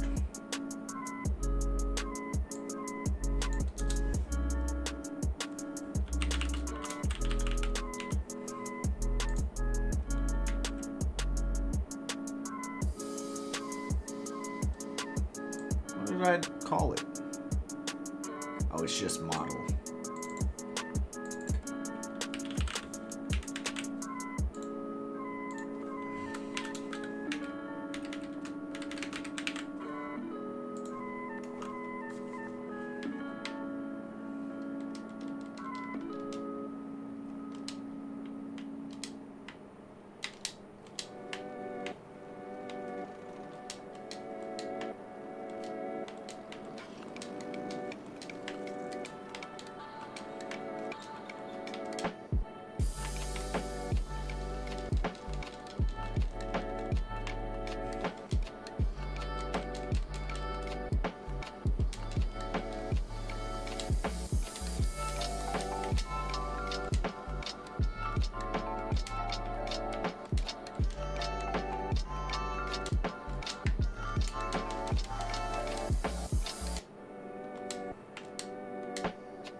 Alright, cool.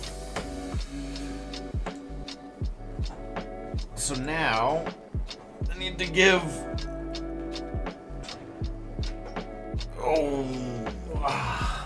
the Octorok health.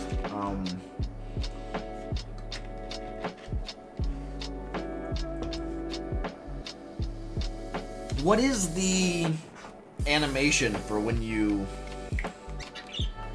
kill something in Zelda?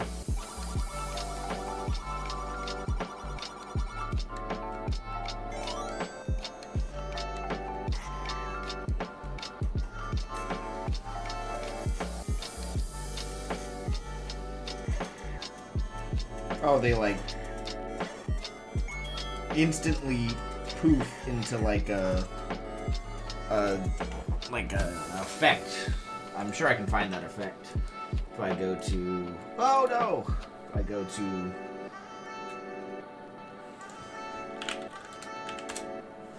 the sprites for the game, and I go to overworld enemies, and I go to. Maybe not. Maybe dungeon enemies has the effect. No. Maybe Link has the effect? No. Is there like a... enemy death. There it is.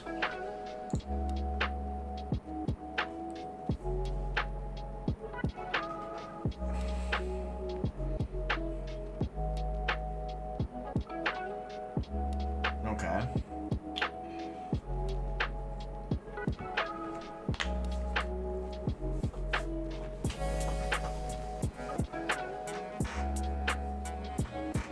Yeah, that should be easy enough to do.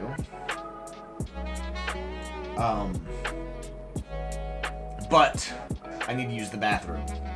So I will be right back. Leaving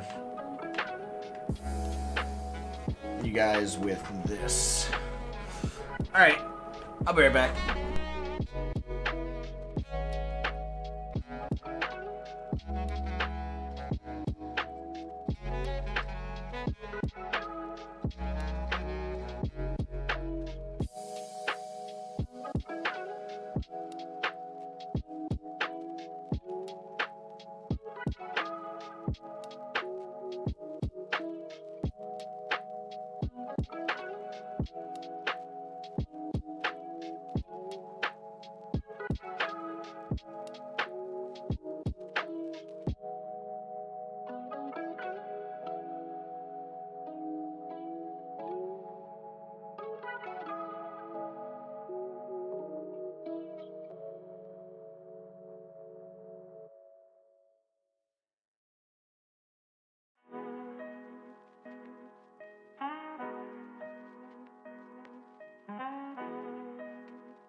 I am back.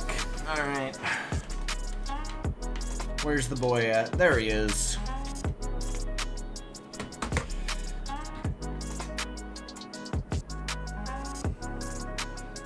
I think in the map I might like add some invisible walls so enemies don't come into the first room of the game. So, because like, I don't know, it'd feel a little wrong to just like have enemies running up to you, just as you, you know, just starting out. So, Octoroks are going to need a health node to keep track of their health.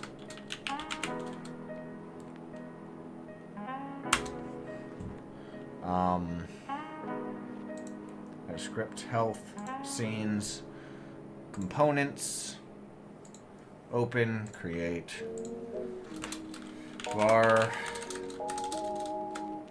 export var max health.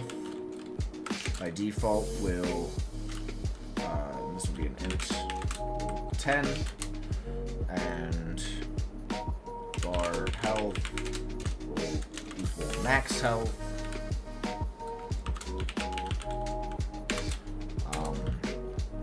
Funk, take damage, health,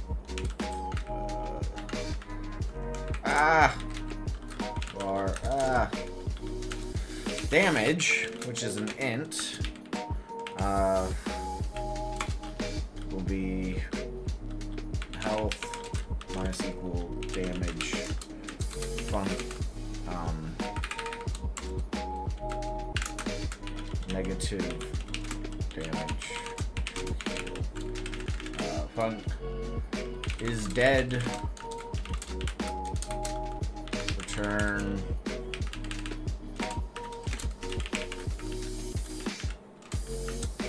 health less than or equal to 0.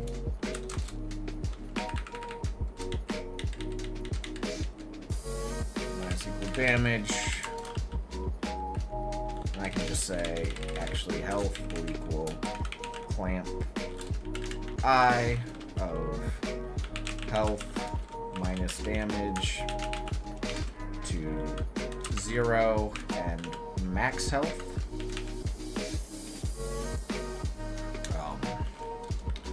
And that's really all we need for health. Like, that's all the health component needs to be. So in the Octorok, and it should probably access as a unique name. So in here,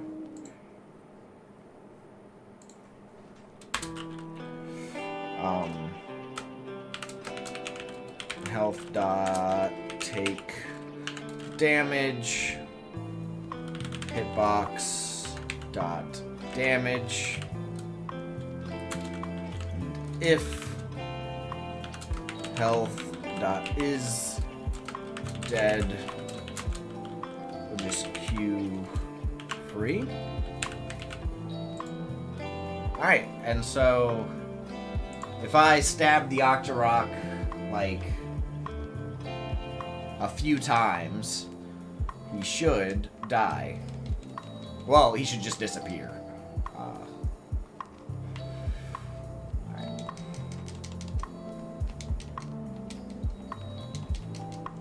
Alright.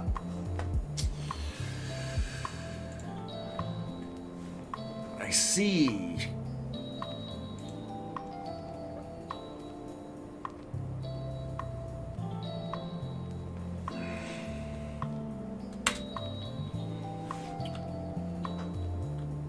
If not target,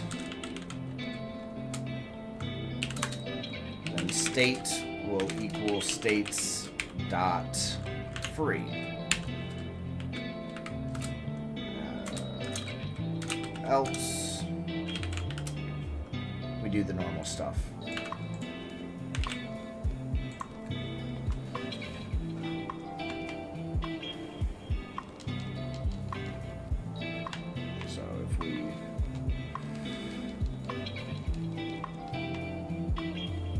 Target no longer exists, then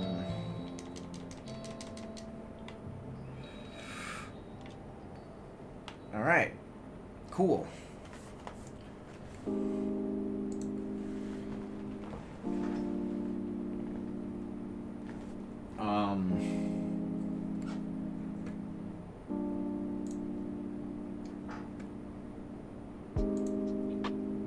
So let's make the death animation. Oh, no. 18 by 18.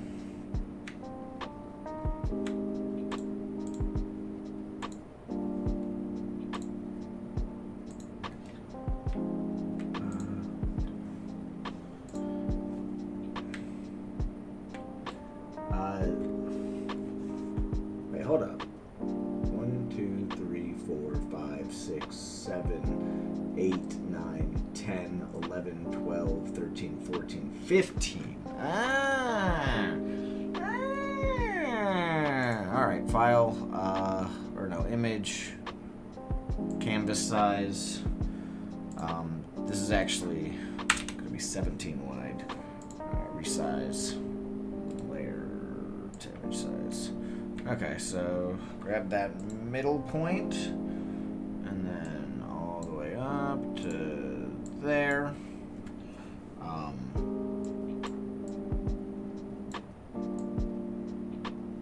And we have that.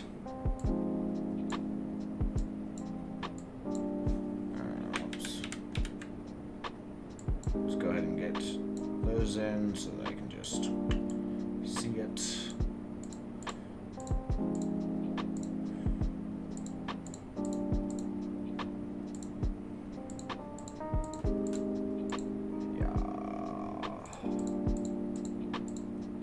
Perfect. And then we have this color, like so. There, there.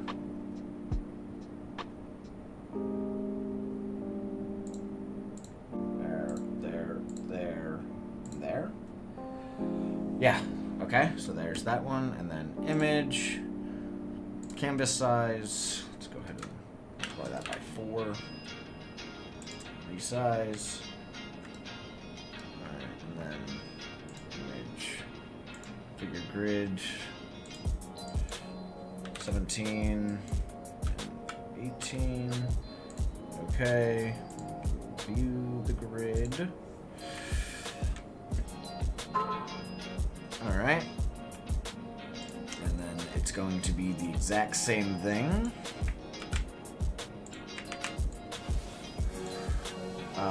Just different colors.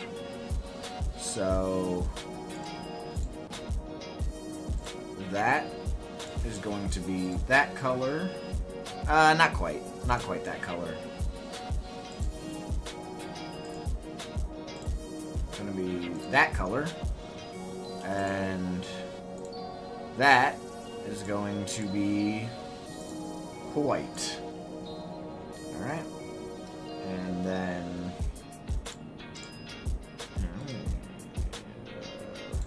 merge that. Got the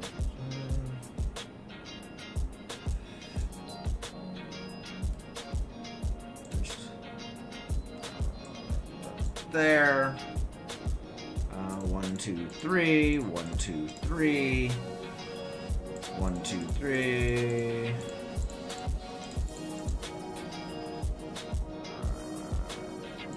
Bop, bop, bop, bop, bop, bop, bop, bop. Perfect. And then grab this color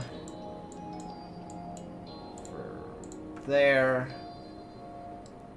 And then we, once again, are using the same sprite a second time, just in a different color, which is going to be that.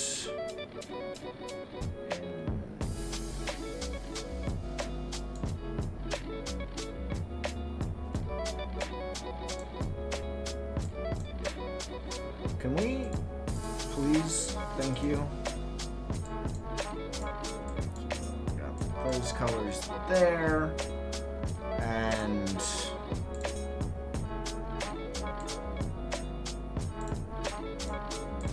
this and these spots.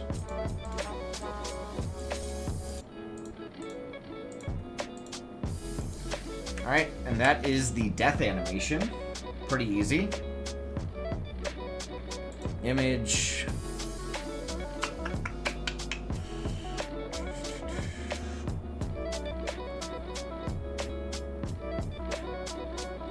Scale. There we go. File. Export. Enemy death. Documents. What the? There's all those sprites. Enemies. Export. Export.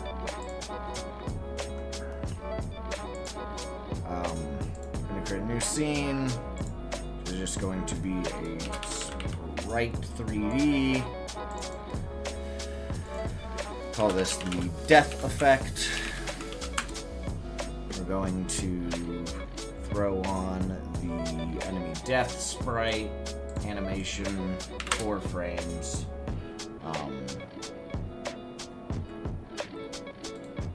Add a animation player, create 3D. This guy, he's going to billboard Y. Actually, he's just gonna billboard. Yeah. And then nearest filter, animation player, play death, animation, and it's actually D, autoplay, zoom in, this guy, frame 0, bop, bop, bop.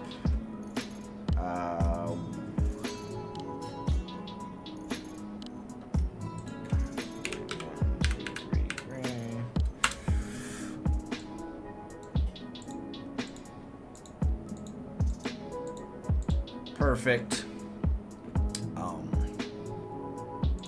Add a script. Enemies. Okay. Create. Animation player node. Animation finished. We'll connect that in here.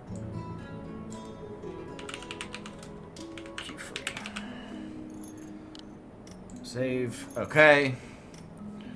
And then in the Octorok, health.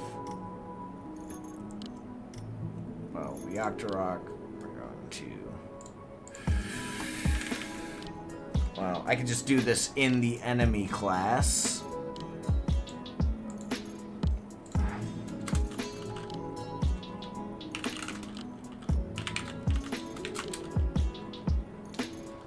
Going to do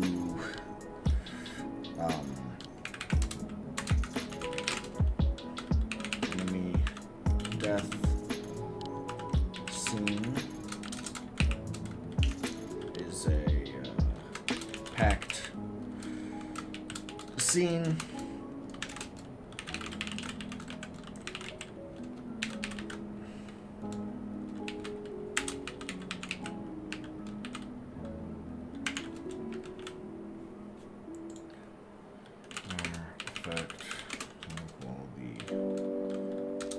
Enemy death scene dot instantiate. The effect will equal get parent dot global position.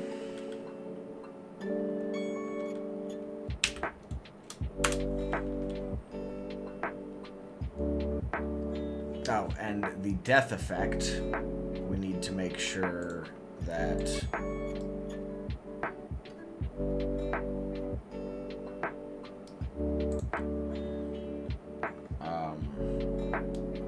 offset by 80, so that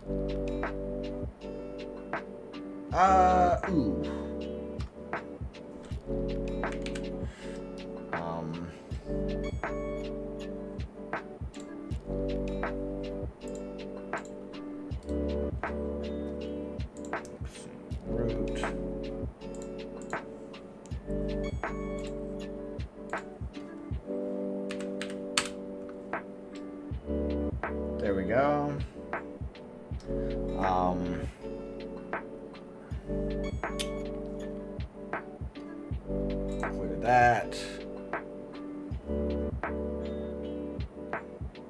Death effect. Put that on there. Script. Node. 3D.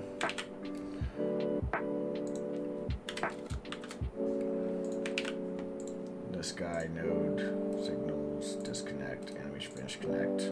That guy, pick, that guy, okay. Connect. Alright, cool. Back to the Octorok. Well, back to the enemy script. And then get tree.root.add child effect. Spawn drops.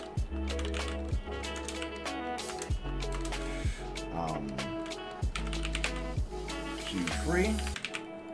Alright, and then in Octorok, instead of calling Q free, we just call die.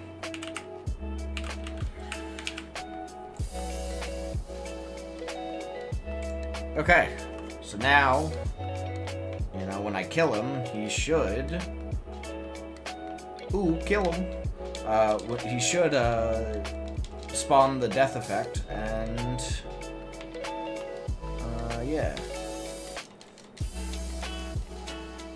All right.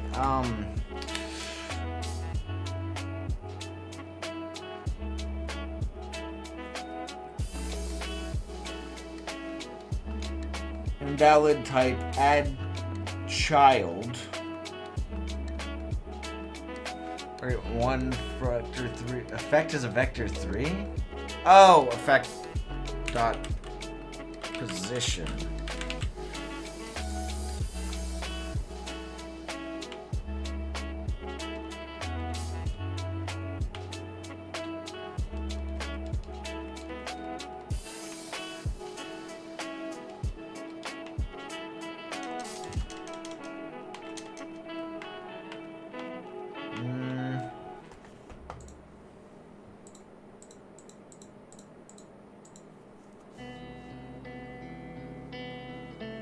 So the effects position is... Why are we getting parent?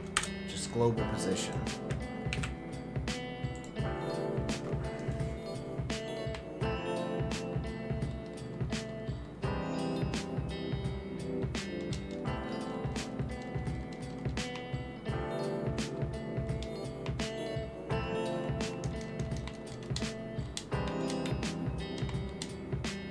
Perfect.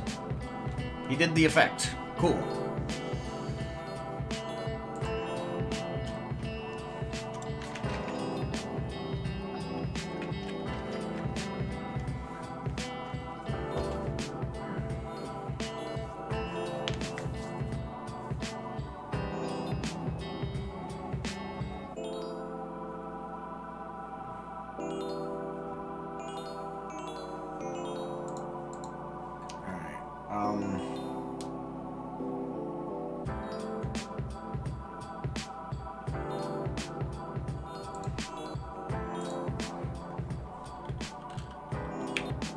Legend of Zelda for NES, all enemy drops and rates. Let's see.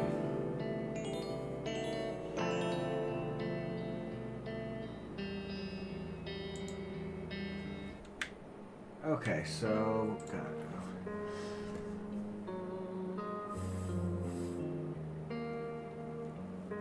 Turns 0 to 1, 1 to 2, 2 to 3, 3 to 4, 4 to 5, 5 to 6. So each enemy killed increments the kill counter starting at power on The kill counter starts at 0. All enemies killed increases the counter by 1. If the counter is 0 and A group is killed, a rupee has a chance to drop. After this kill, if the next enemy is killed in the D group, a fairy has the chance to drop. Okay.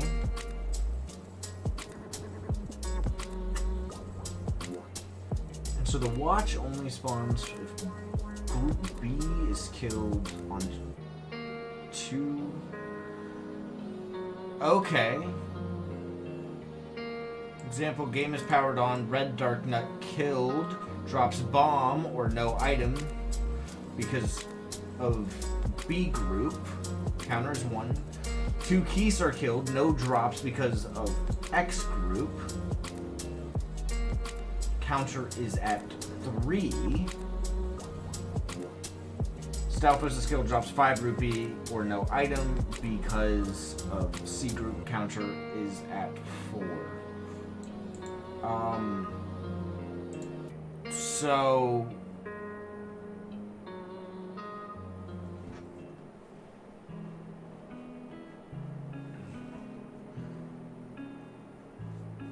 not if 0550 flips. Okay.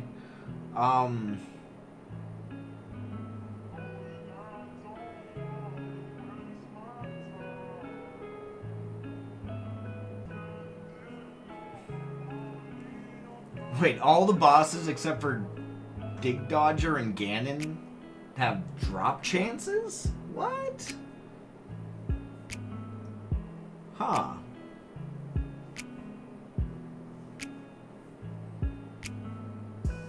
Okay. That's useful. The question, though, is...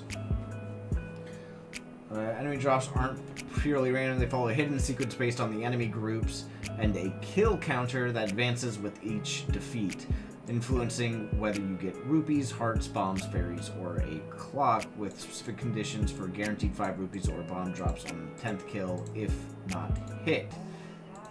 Defeating enemies in Group A starts the drop sequence, while Group X enemies advance the counter without dropping items, leading to specific drops on subsequent wills. Categorize, yeah. And force drops. Counter starts at 0, increases with each item drop chance. A random chance, often cited around 31% for Group A, for an item to be dropped.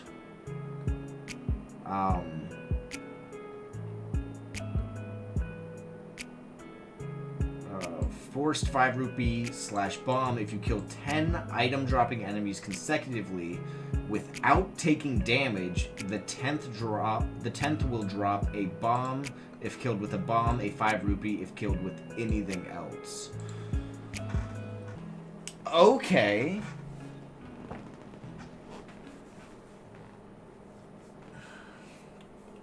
That's that's getting a bit complicated. Okay. Is the 10th kill... Oh. If a non-dropping enemy is the 10th kill, the force drop carries over to the item-dropping enemy.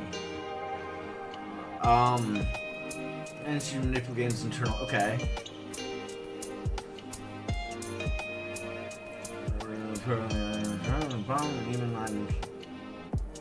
Yeah, item drop rates. That's what I want. Okay. So, Group A is an 80 out of 256. Group B... Okay. I'm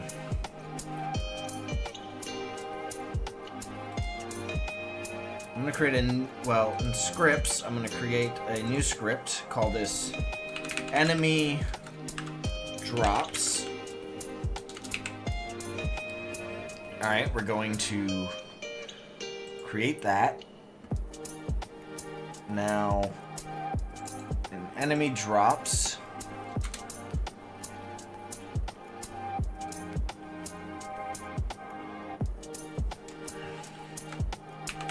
Enemy type, or enemy groups. Enum enemy groups. we'll have A, B, C, D, and X.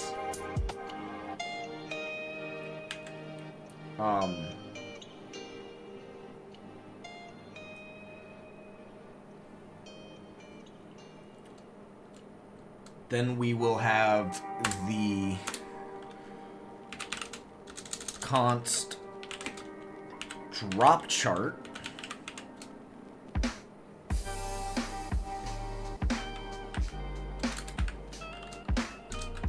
Enum drops.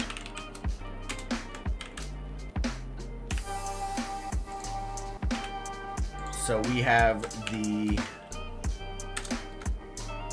let's see, we have rupee, heart, bomb, fairy, clock, and rupee 5.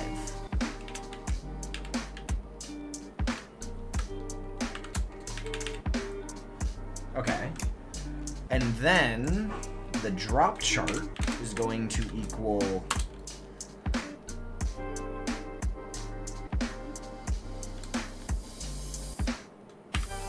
zero being,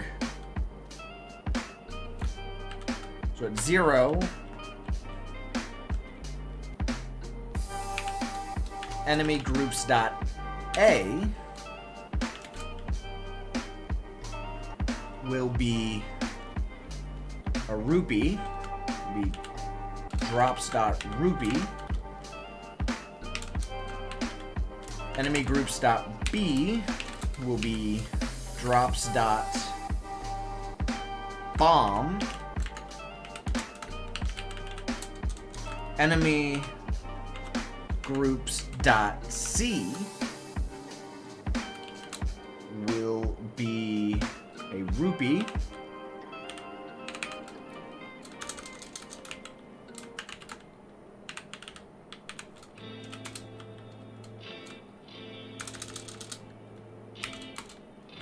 And enemy groups dot D will be a heart.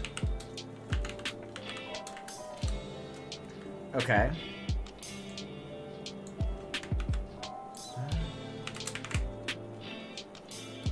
One, 2, 3, 4, 5, 6, 7, 8, 9. Okay. So then on the 1, it goes heart, rupee, heart, fairy, then group 2, and then drop 2, group A will be a rupee, group B will be a clock, and then the others will be rupee as well. And then drop 3, group A will be a fairy, group B will be a rupee, group C will be a rupee 5, and group D will be a heart. Drop 4, rupee, heart, fairy.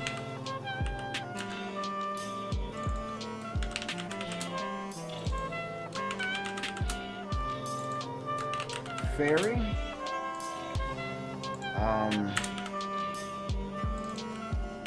Group 5, we have heart, bomb, clock, heart. So heart, clock, bomb, heart. Whoops, no, heart, bomb, clock, heart.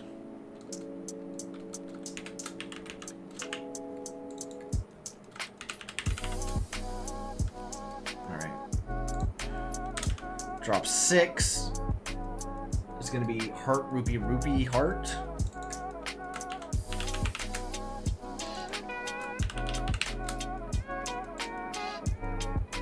Then 7 is going to be rupee, bomb, rupee, heart. Yeah, the exact same as the first one. And then 8 is going to be rupee, heart, rupee, rupee.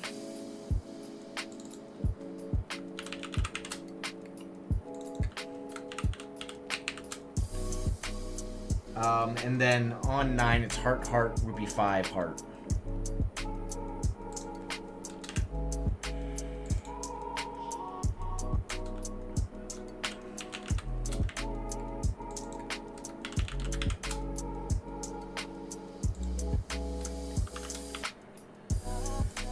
Okay, so that is the drop chart done.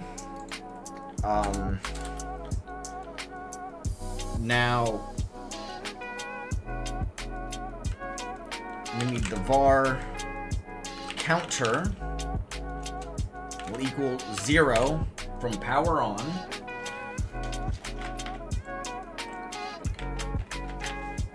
Which is going to be an integer.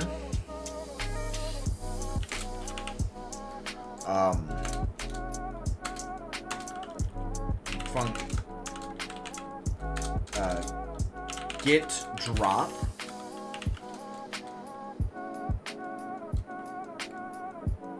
and let's add none to this as well. So we'll get drop and we will say get drop for the group, which is in enemy groups. If group is enemy, well, we can do a match. Match group enemy groups dot A, then we will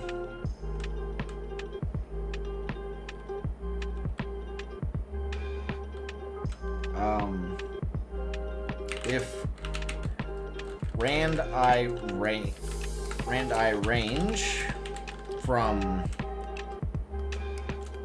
1 to 256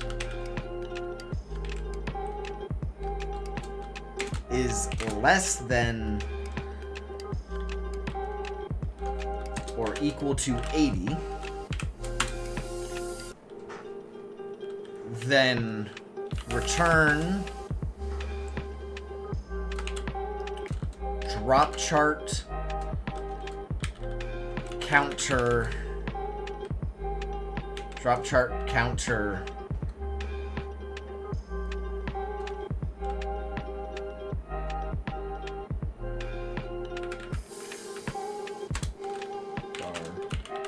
curve count will equal counter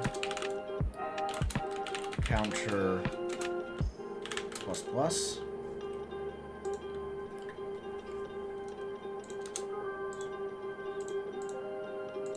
plus equal 1.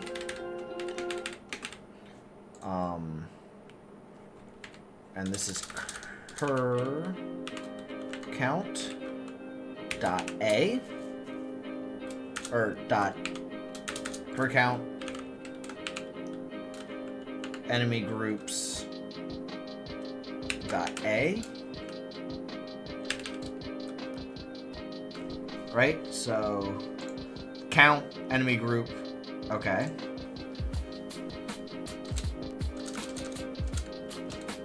And then we will return drops.none if we don't hit the chance. Then B, C, D, X. So if it's B, C, D, D or X, and then if it's X, we'll just return none. See, B has a 104 out of 256. C has a 152 out of 256.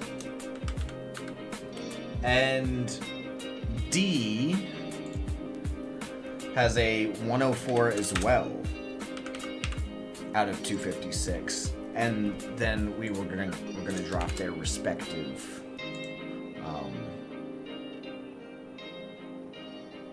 I guess we can just change this to group, and we don't have to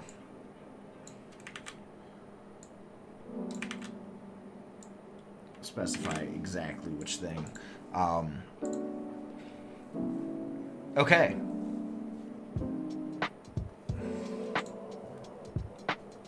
Encounter will plus equal 1, and counter, if counter is 10, then counter will equal 0. So just loop it back around. Then var combo counter will be an int equal to 0, and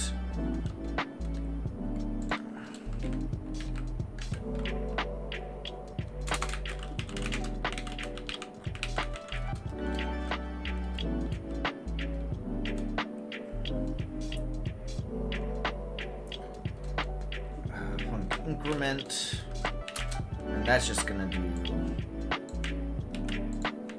that, and combo counter will plus equal 1 if the, yeah, so we can increment there.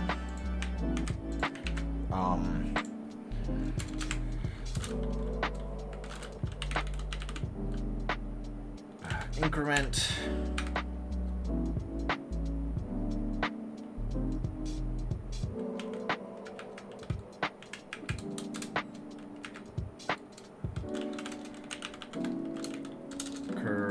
combo will equal the combo counter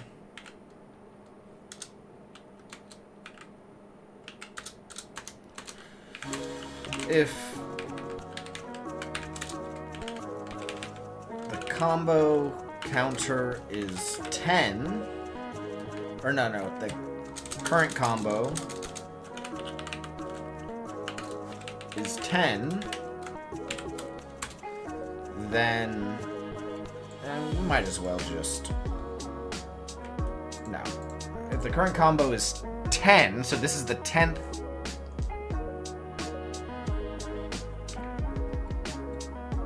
wait.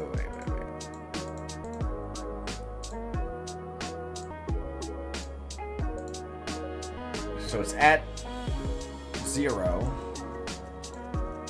and then this is the 10th kill. So I actually don't need that. We just check, is this the 10th kill? So if the combo counter is 10, then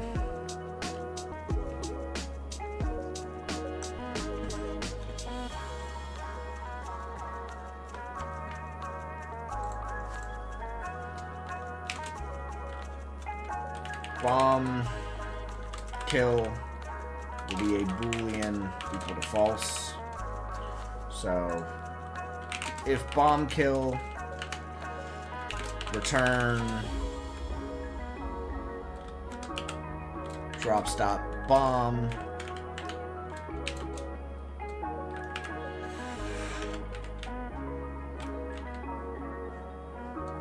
We'll do greater than or equal to 10. If it's greater than or equal to 10, and group is not equal enemy groups dot x. That Otherwise, well, then we will return drops dot rupee 5.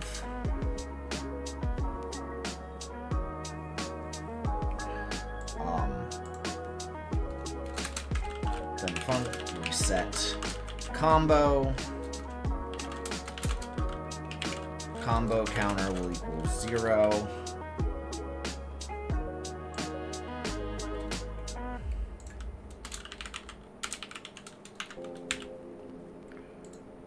Okay. There we go. So we can just call get drop, passing in our enemy group and our whether or not this was a bomb kill. And it will return, you know, rupee, heart, bomb, fairy, clock, or rupee 5 from the drops option.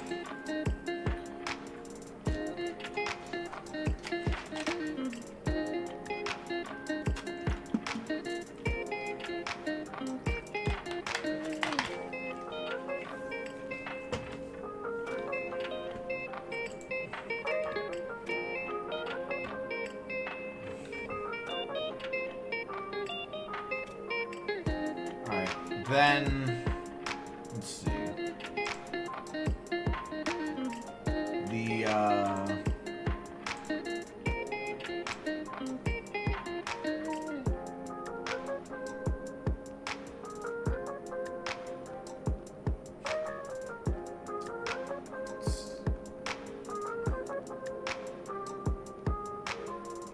Keys are killed.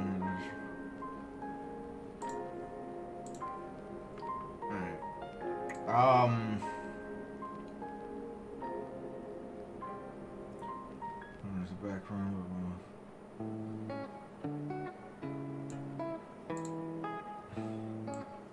Oh, and when we travel with the whirlwind using the recorder, that also resets our consecutive defeat. Oh, if 16 consecutive enemies are defeated without taking hits, he will be guaranteed to get a fairy.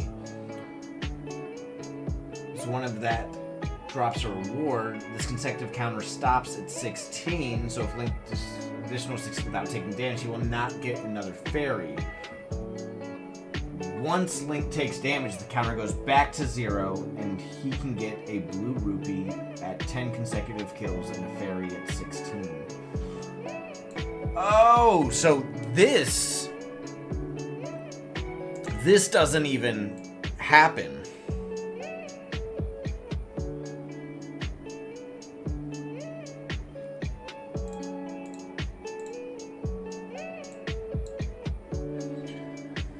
Oh, wait, how am I going to get this to work? So...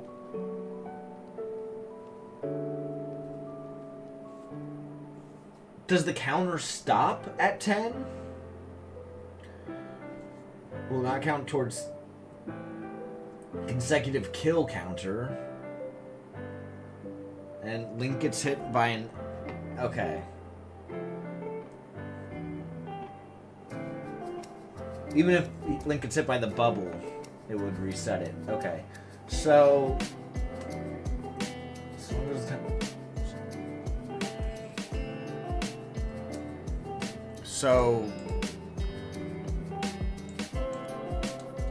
we actually... so we don't want to reset that, and we want this to be equal to 10. And if the group is not equal to enemy groups dot x, then we're going to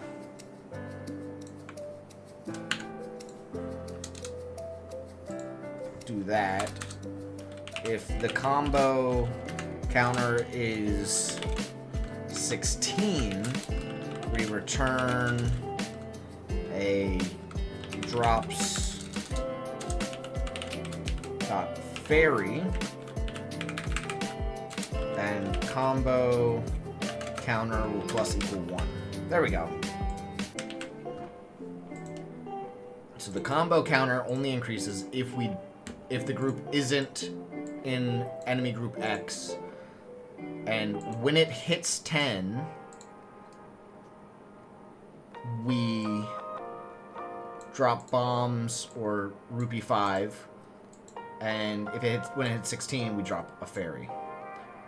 And then it still doesn't reset. It has to be reset by Link taking damage or using the recorder.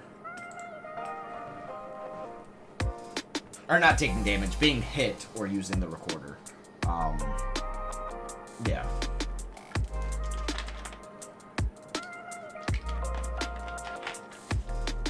What a weird drop system. So, with all of that said, I need to make these pickups.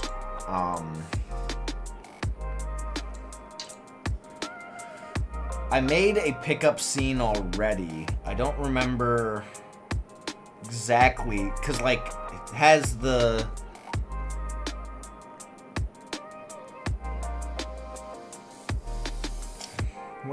Where's the pickup scene?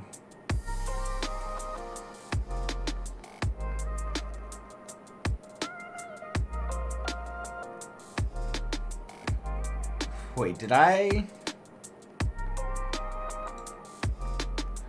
just make the sword pickup just have the script? It's not like its own scene?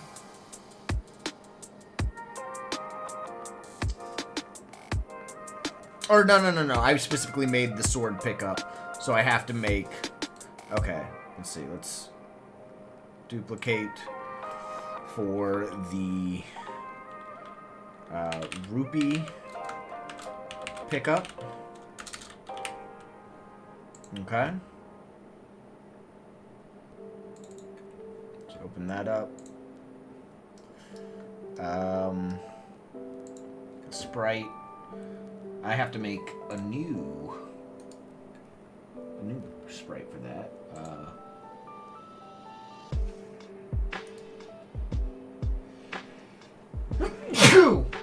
Excuse me.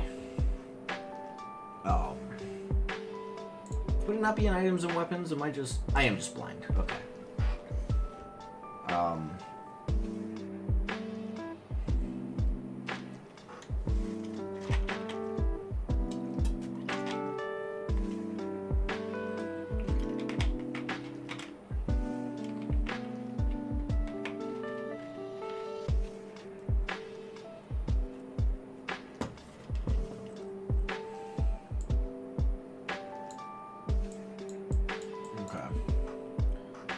Go ahead and make this 1, 2, 3, 4, 5, 6, 7, 8 by 16. New. 20 by 18. Okay. Let's go ahead and do that.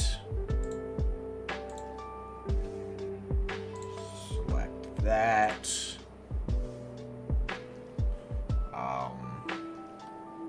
Let's see. Nope. Right here.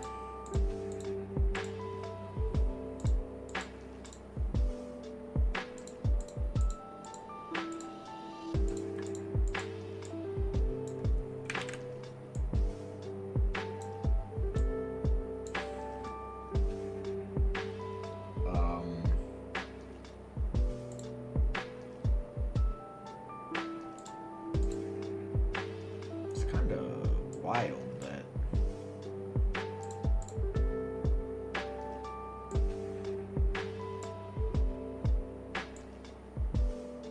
there's just pixels that aren't rendered in this thing.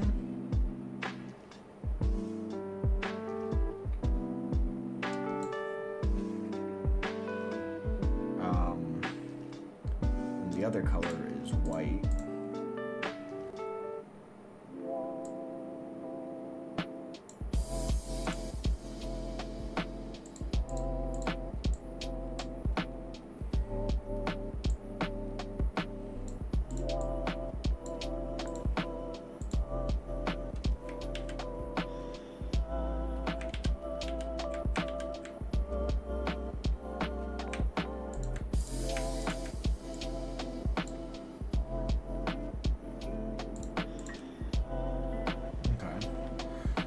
we go. That's the rupee sprite.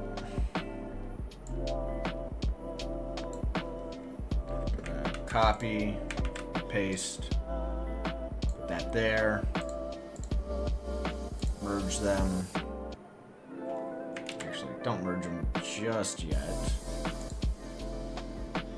That is going to be that color. There we go.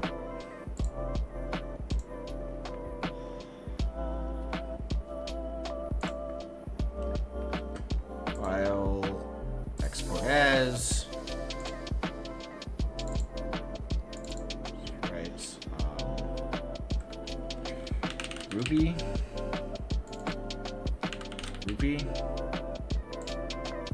Export. Export.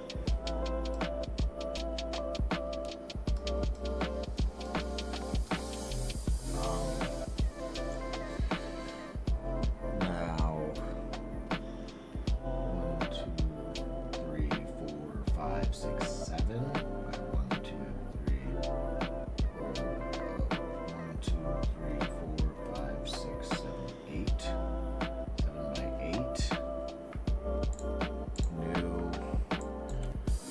9 by 10. Okay.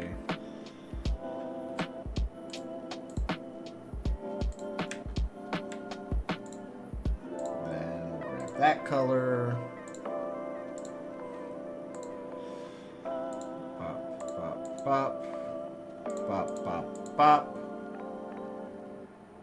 Pop, pop. Pop, pop. Right.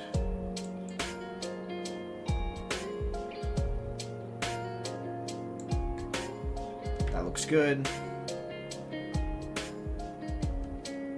All right.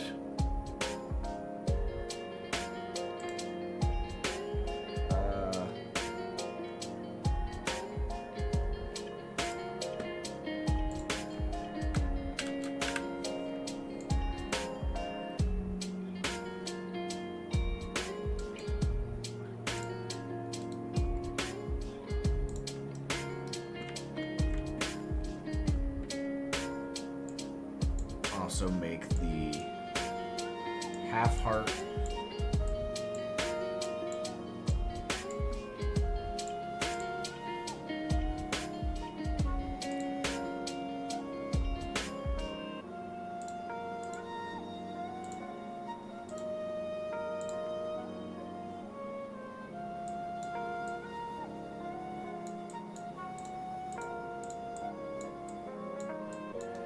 Alright, and then the empty heart.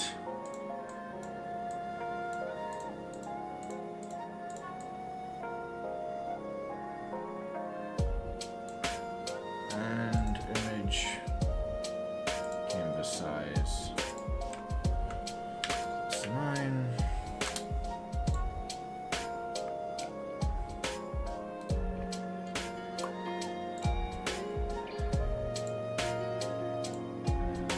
That.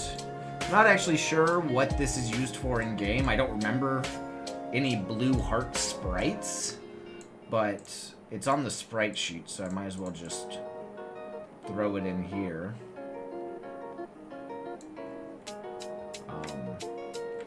That's all the hearts. Alright, and then fairy is 1, 2, 3, 4, 5, 6, 7, 8 by 16. File new 20 by 18.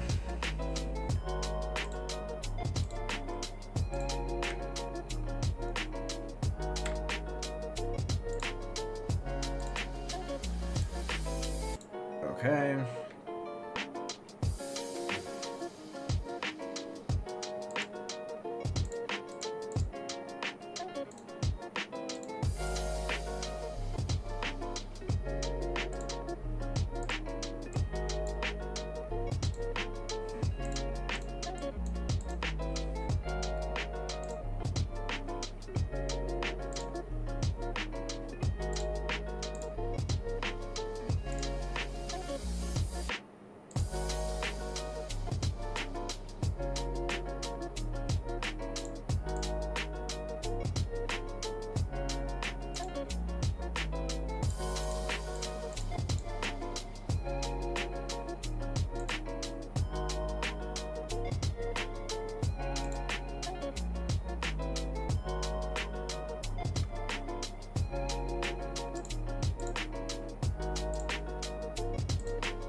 wings.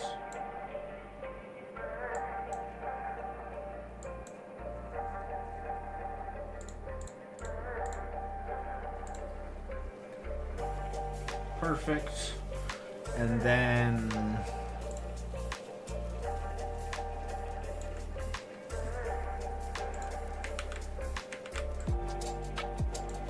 the second frame.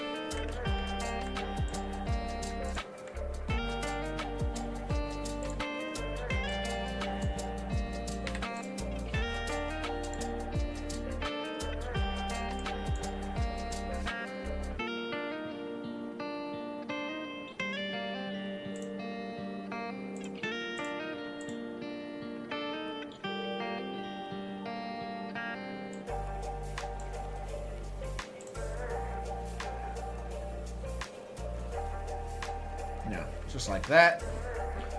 All right.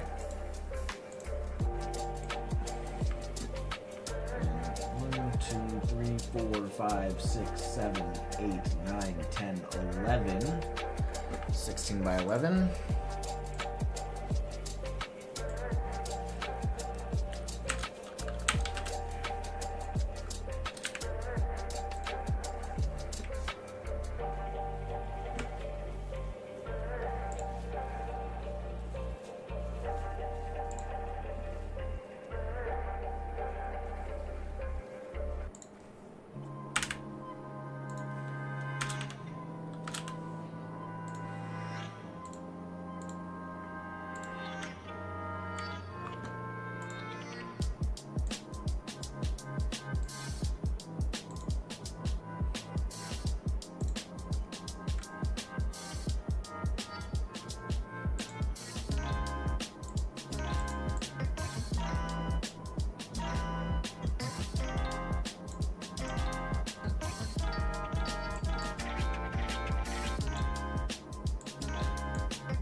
Go.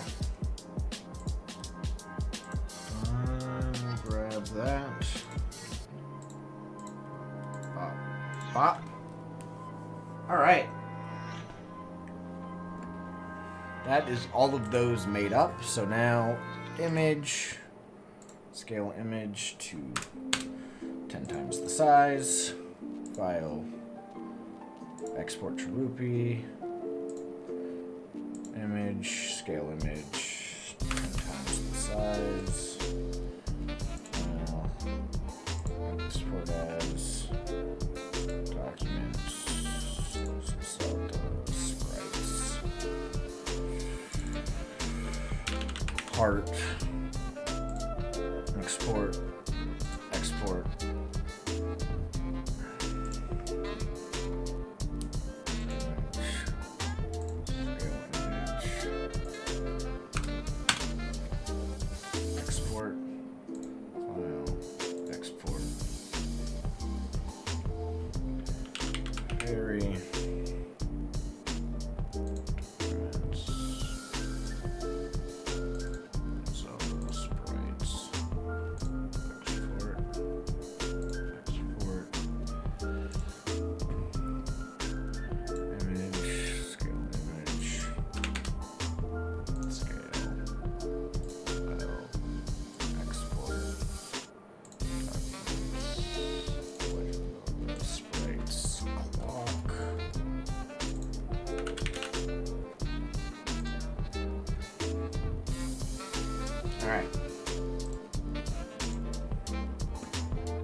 Okay.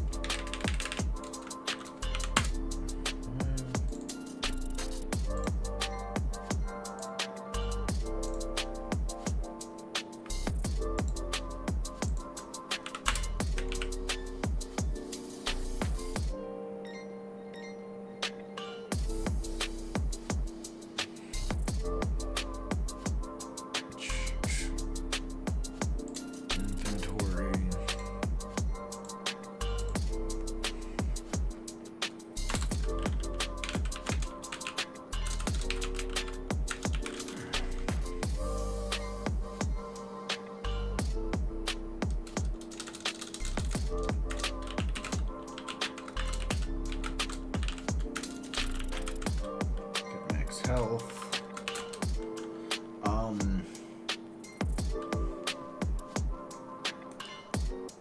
Let's see. So there's 1, 2, 3, 4, 5, 6, 7, 8, 16 hearts. You start with 3. So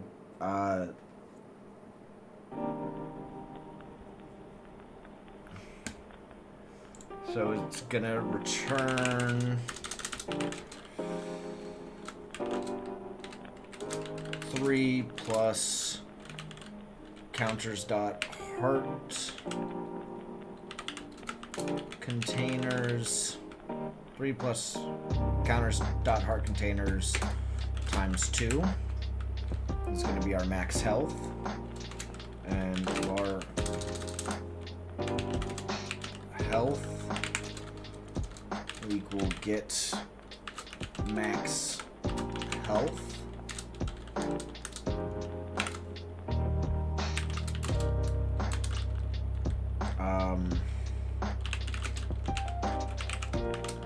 Damage. Damage.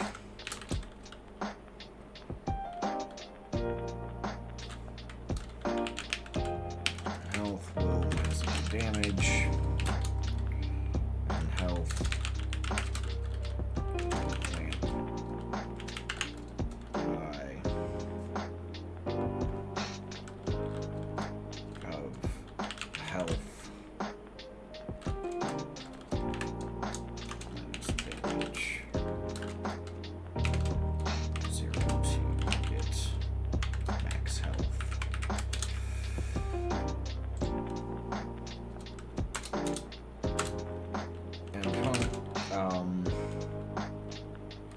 Instead, return health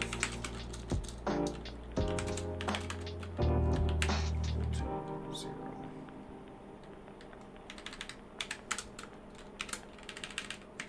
There we go.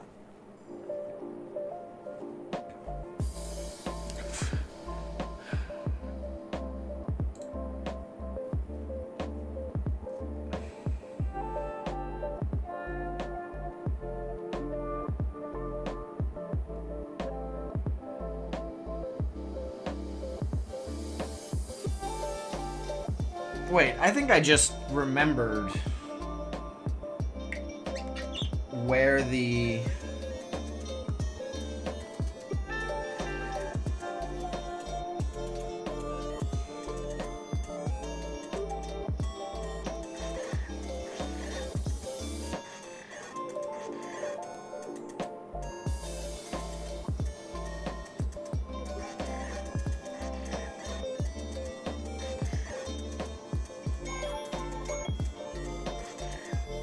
blue heart comes from.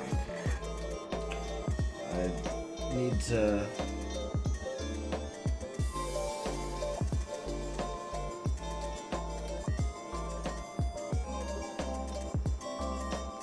kill Octoroks until one of them drops a heart, but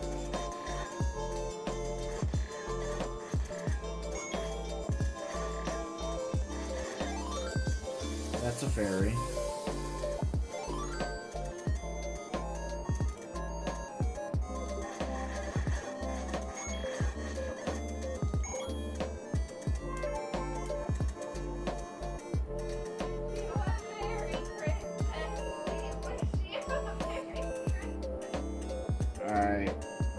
I will be right back.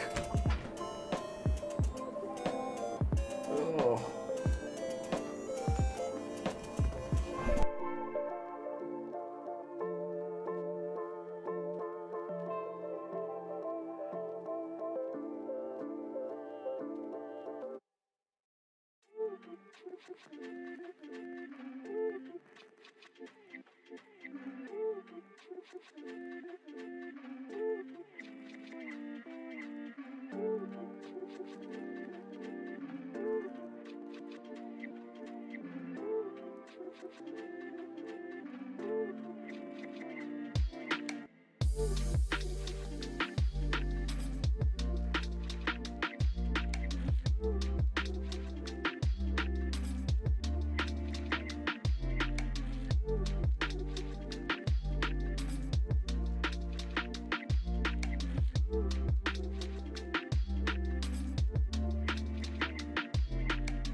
I am back. So, I figured out what the blue heart sprite's for. When there's a heart on the ground, it's flashing between the red and blue sprite. Also, the regular rupee is also doing that. Animation player, create animation flash 0.2 in length, sprite frame 1 frame. Okay. Looping autoplay. Yeah, okay. That's the regular rupee. And then rupee pickup, we're going to duplicate this to make the heart pickup. And then is a heart pickup, and that's sprite is going to use the heart sprite, which has 4 frames, and animation player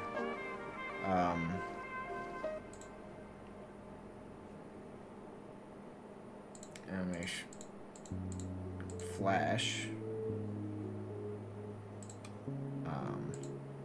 Instead, this is going to be that one. Perfect. Alright. Alright, that's the heart pickup. At export bar is heart.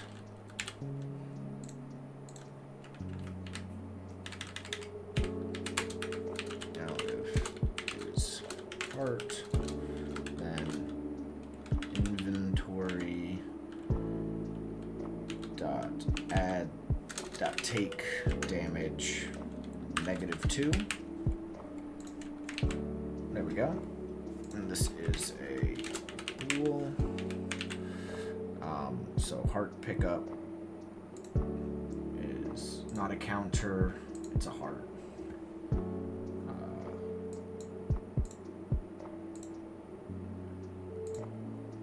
There we go.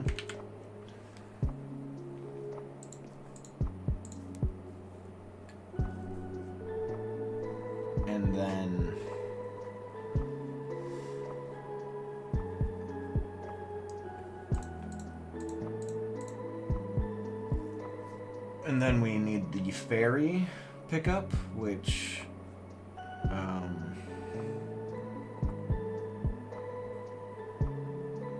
we're just gonna duplicate the heart pickup.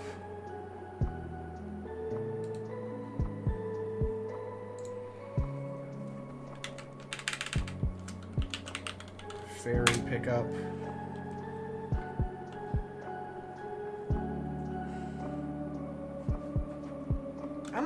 I'm gonna organize these scenes.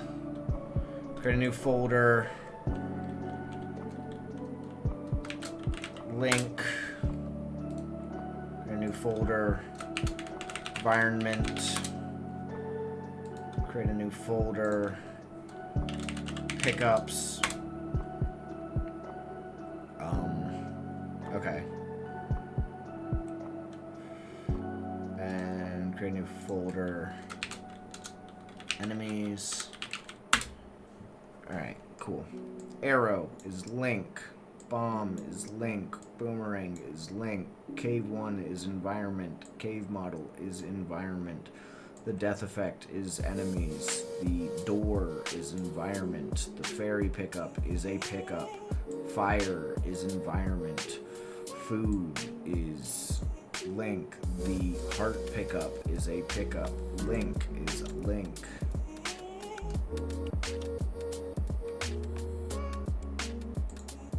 Oh, there we go. The link model is in link. It does not like that.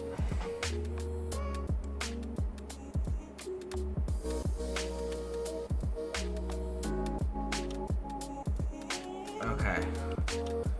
Here, let me look at link so I'm not doing anything weird. The magic beam is part of link. The map is environment. That's gonna take a while to load. The Octorok goes in enemies.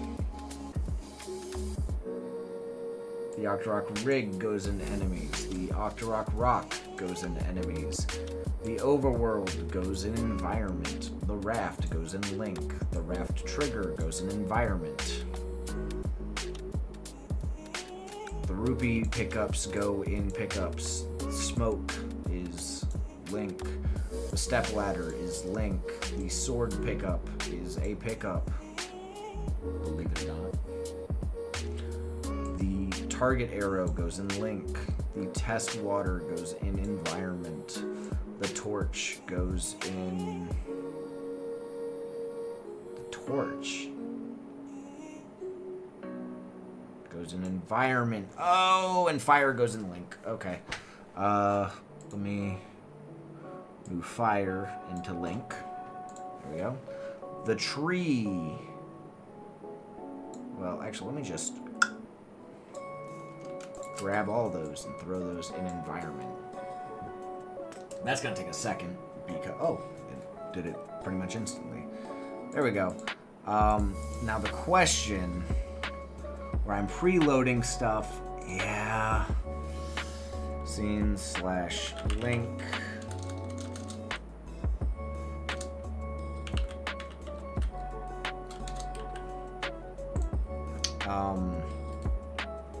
Rename.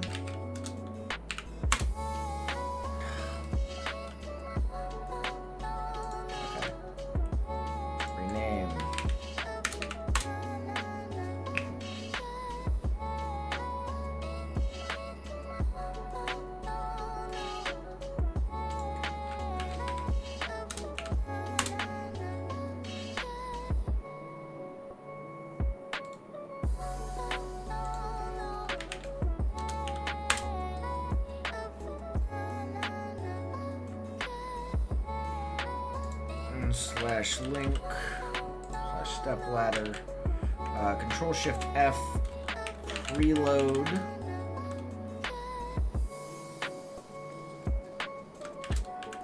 Res : /scenes. Fine. Alright, Octorok Rock needs to be /enemies.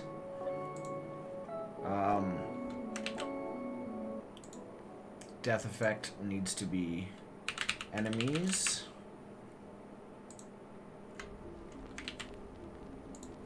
Magic Beam needs to be /link. The fire needs to be /link. The raft, and that's taking care of the food, needs to be /link. Boomerang needs to be /link.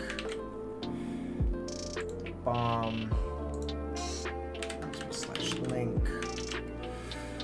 The arrow, same thing. Fire, same thing. Smoke is the same thing. And then the arrow is the same thing.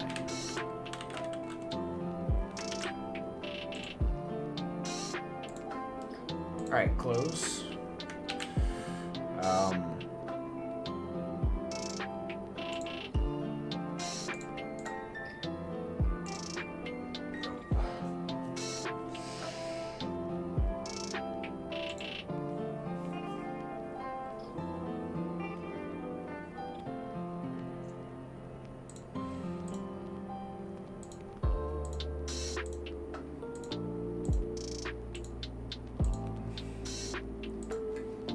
Okay. Pickups. The fairy pickup. Fairy. The sprite will use the fairy sprite. It only has 2 horizontal frames. The pickup itself is going to be export bar is fairy.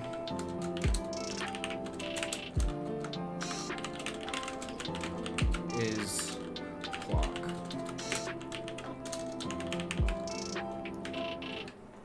And actually, in pickup type, we got item, counter, heart, fairy, clock.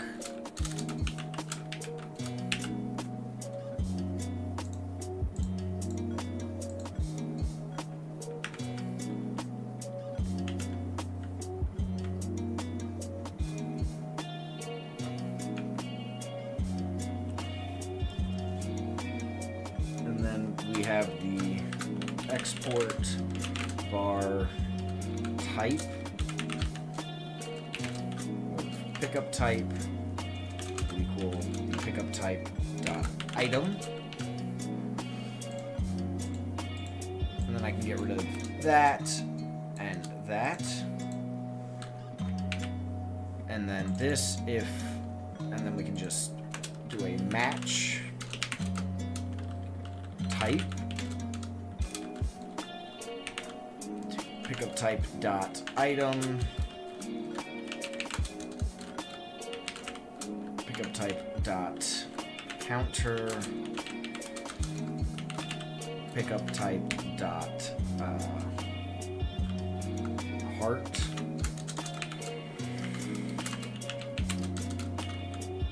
pickup type dot fairy,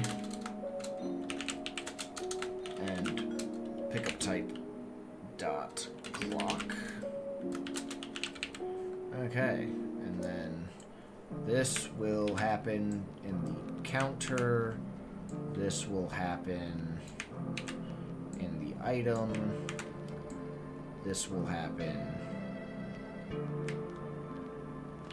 in the heart, and the fairy will be inventory.get max health,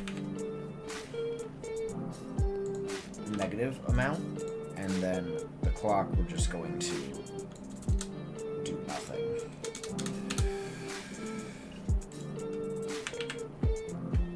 So the fairy pickup is going to be a fairy, and we don't have to set any other data. And let's go through the pickups and ensure that all their data is set correctly. The heart pickup is a heart. The rupee 5 pickup is a counter.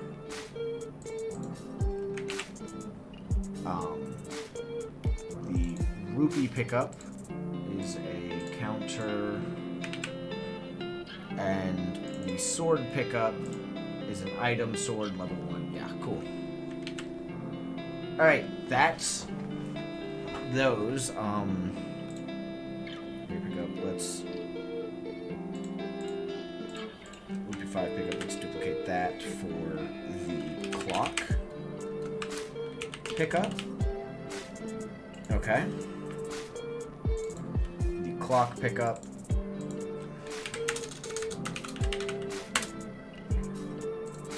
is a clock with nothing set. Alright. And then now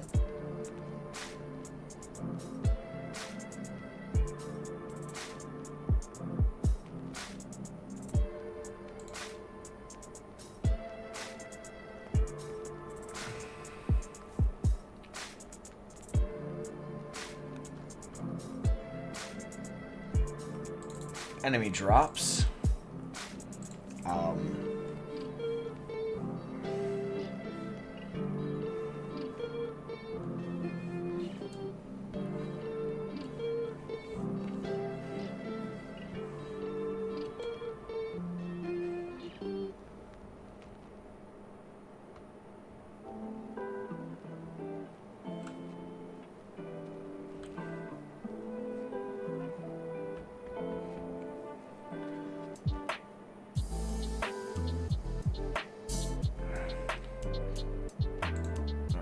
Pickup, we're going to duplicate to make the bomb pickup.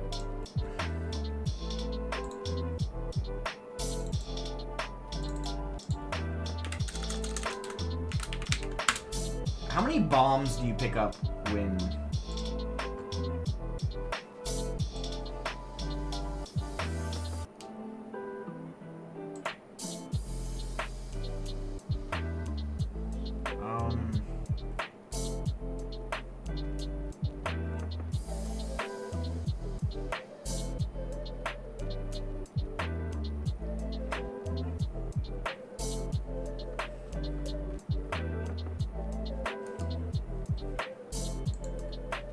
Legend of Zelda, how many bombs do you pick up when? How many bombs do enemies drop? Original defeat 9 enemies without getting hit, then kill the 10th enemy with a bomb to guarantee 4 bombs. Okay, so you get 4.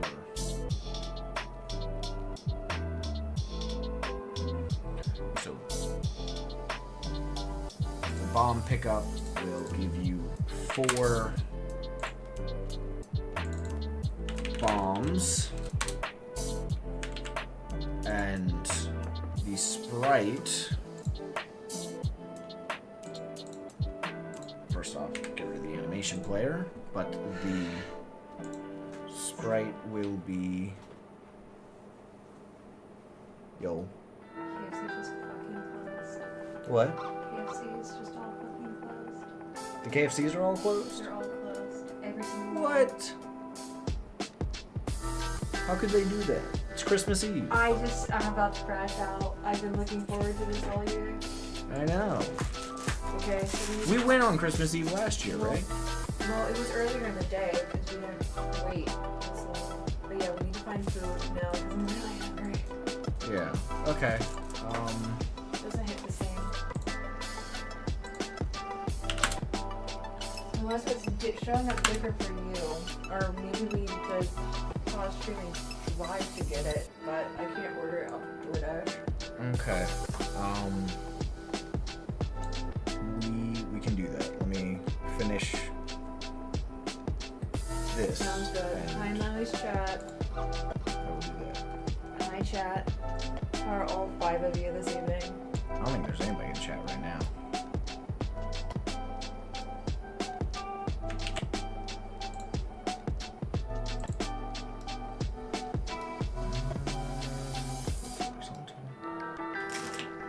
There we go. Okay.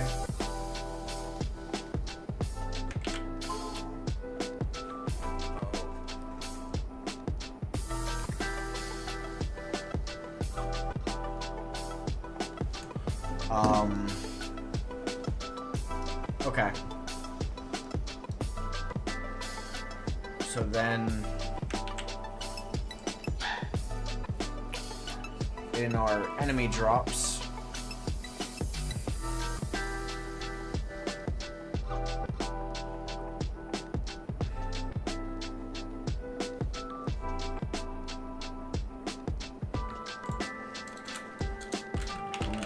spawn drop, given a drop which is of type drops at position, which is a vector 3.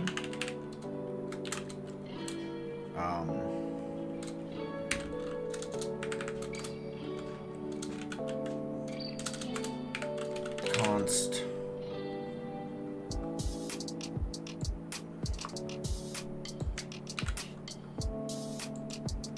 I'm just gonna do this so I can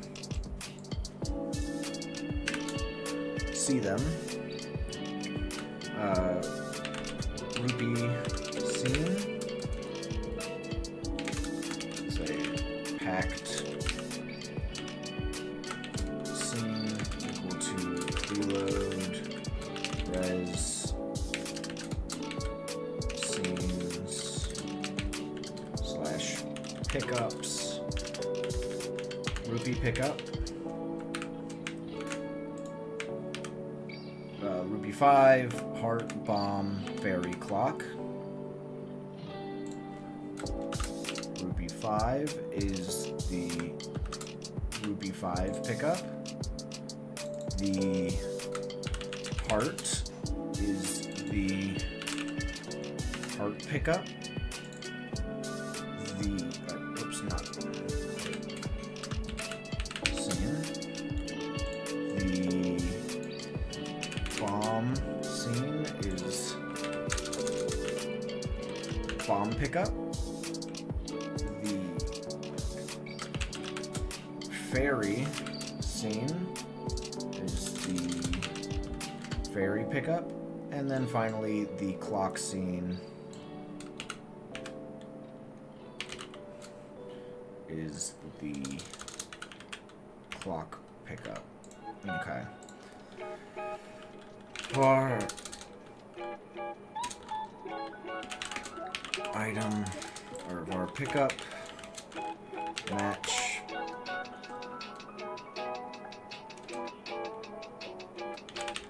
drop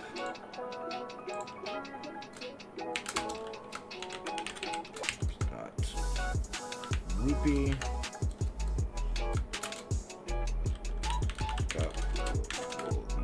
rupee scene dot instantiate. Okay. So rupee 5, heart, bomb, fairy, clock.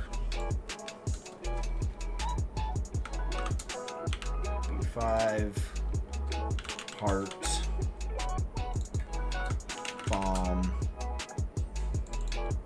fairy clock.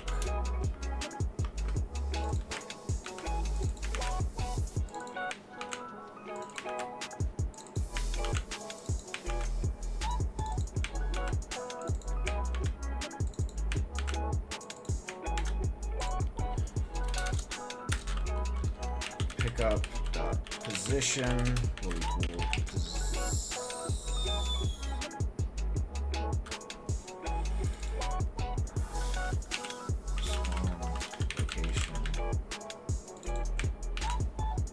spawn location and get tree dot root dot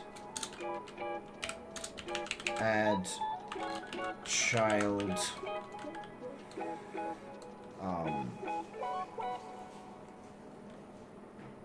pickup.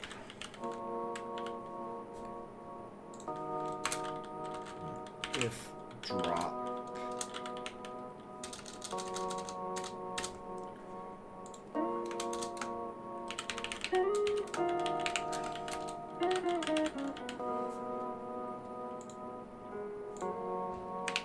there we go.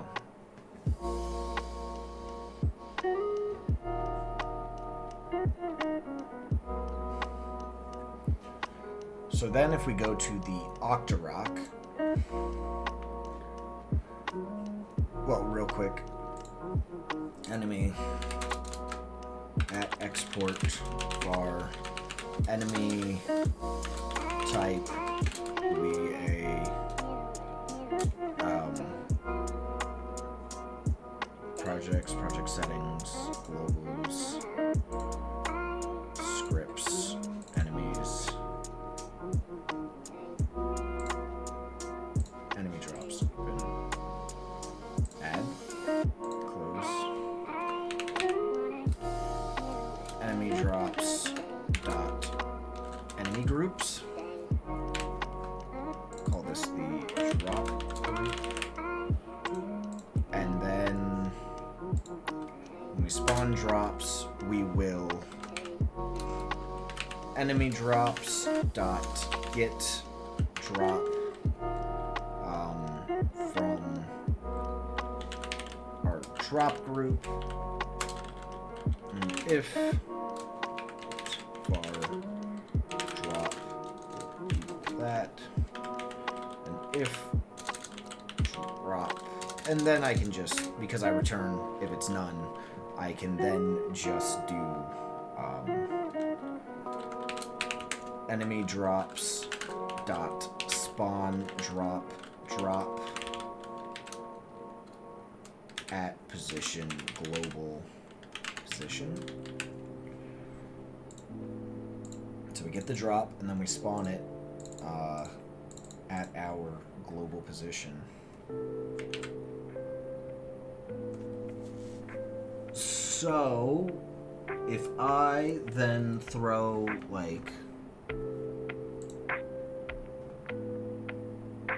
a bunch of Octoroks everywhere, and then I just like murder them all,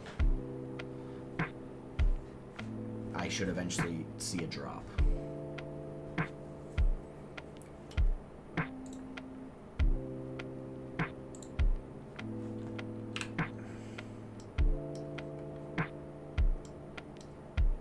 So put him there. Control D. Control D. Control D. Control D. Control D. Control D.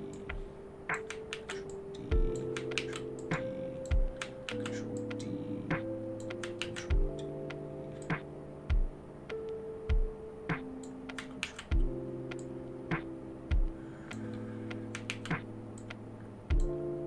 Okay.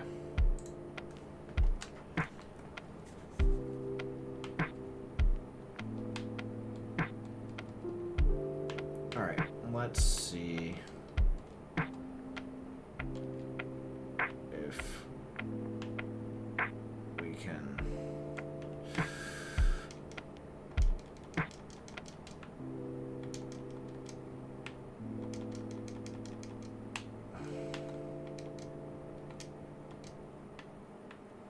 That's a heart.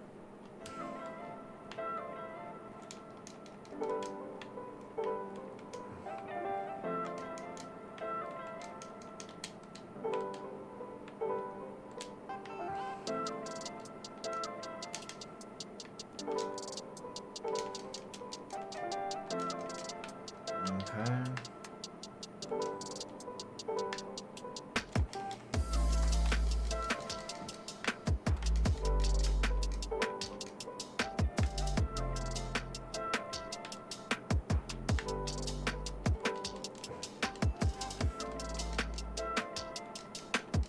Come on.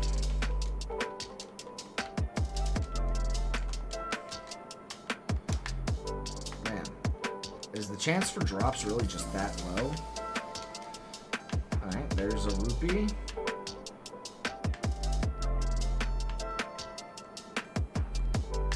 Alright.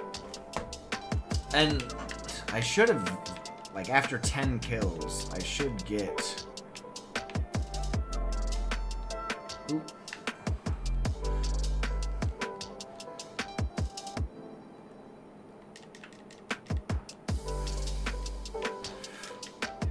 Yeah, there's a blue rupee. Okay.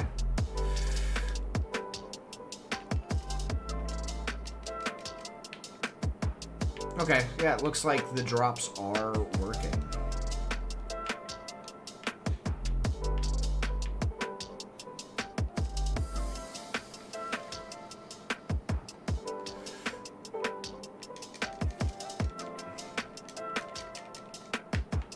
Alright, cool.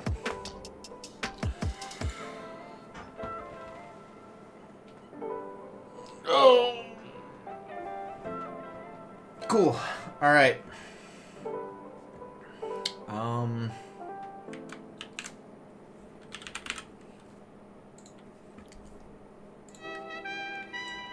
There it is.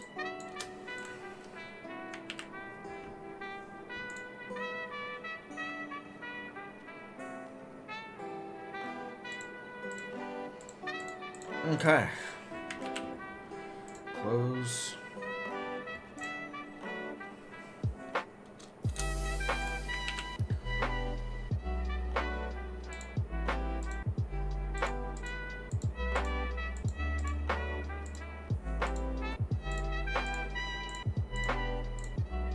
Looks like the pickups are working. And we got the Octoroks working, so that means all that's left is all that's left is to make more enemies and the HUD. Oh, Link needs to take damage, but all this stuff can wait till next time. I'm gonna end stream here. Thank you for watching. Hopefully I can finish this project in the next couple weeks or so. Peace.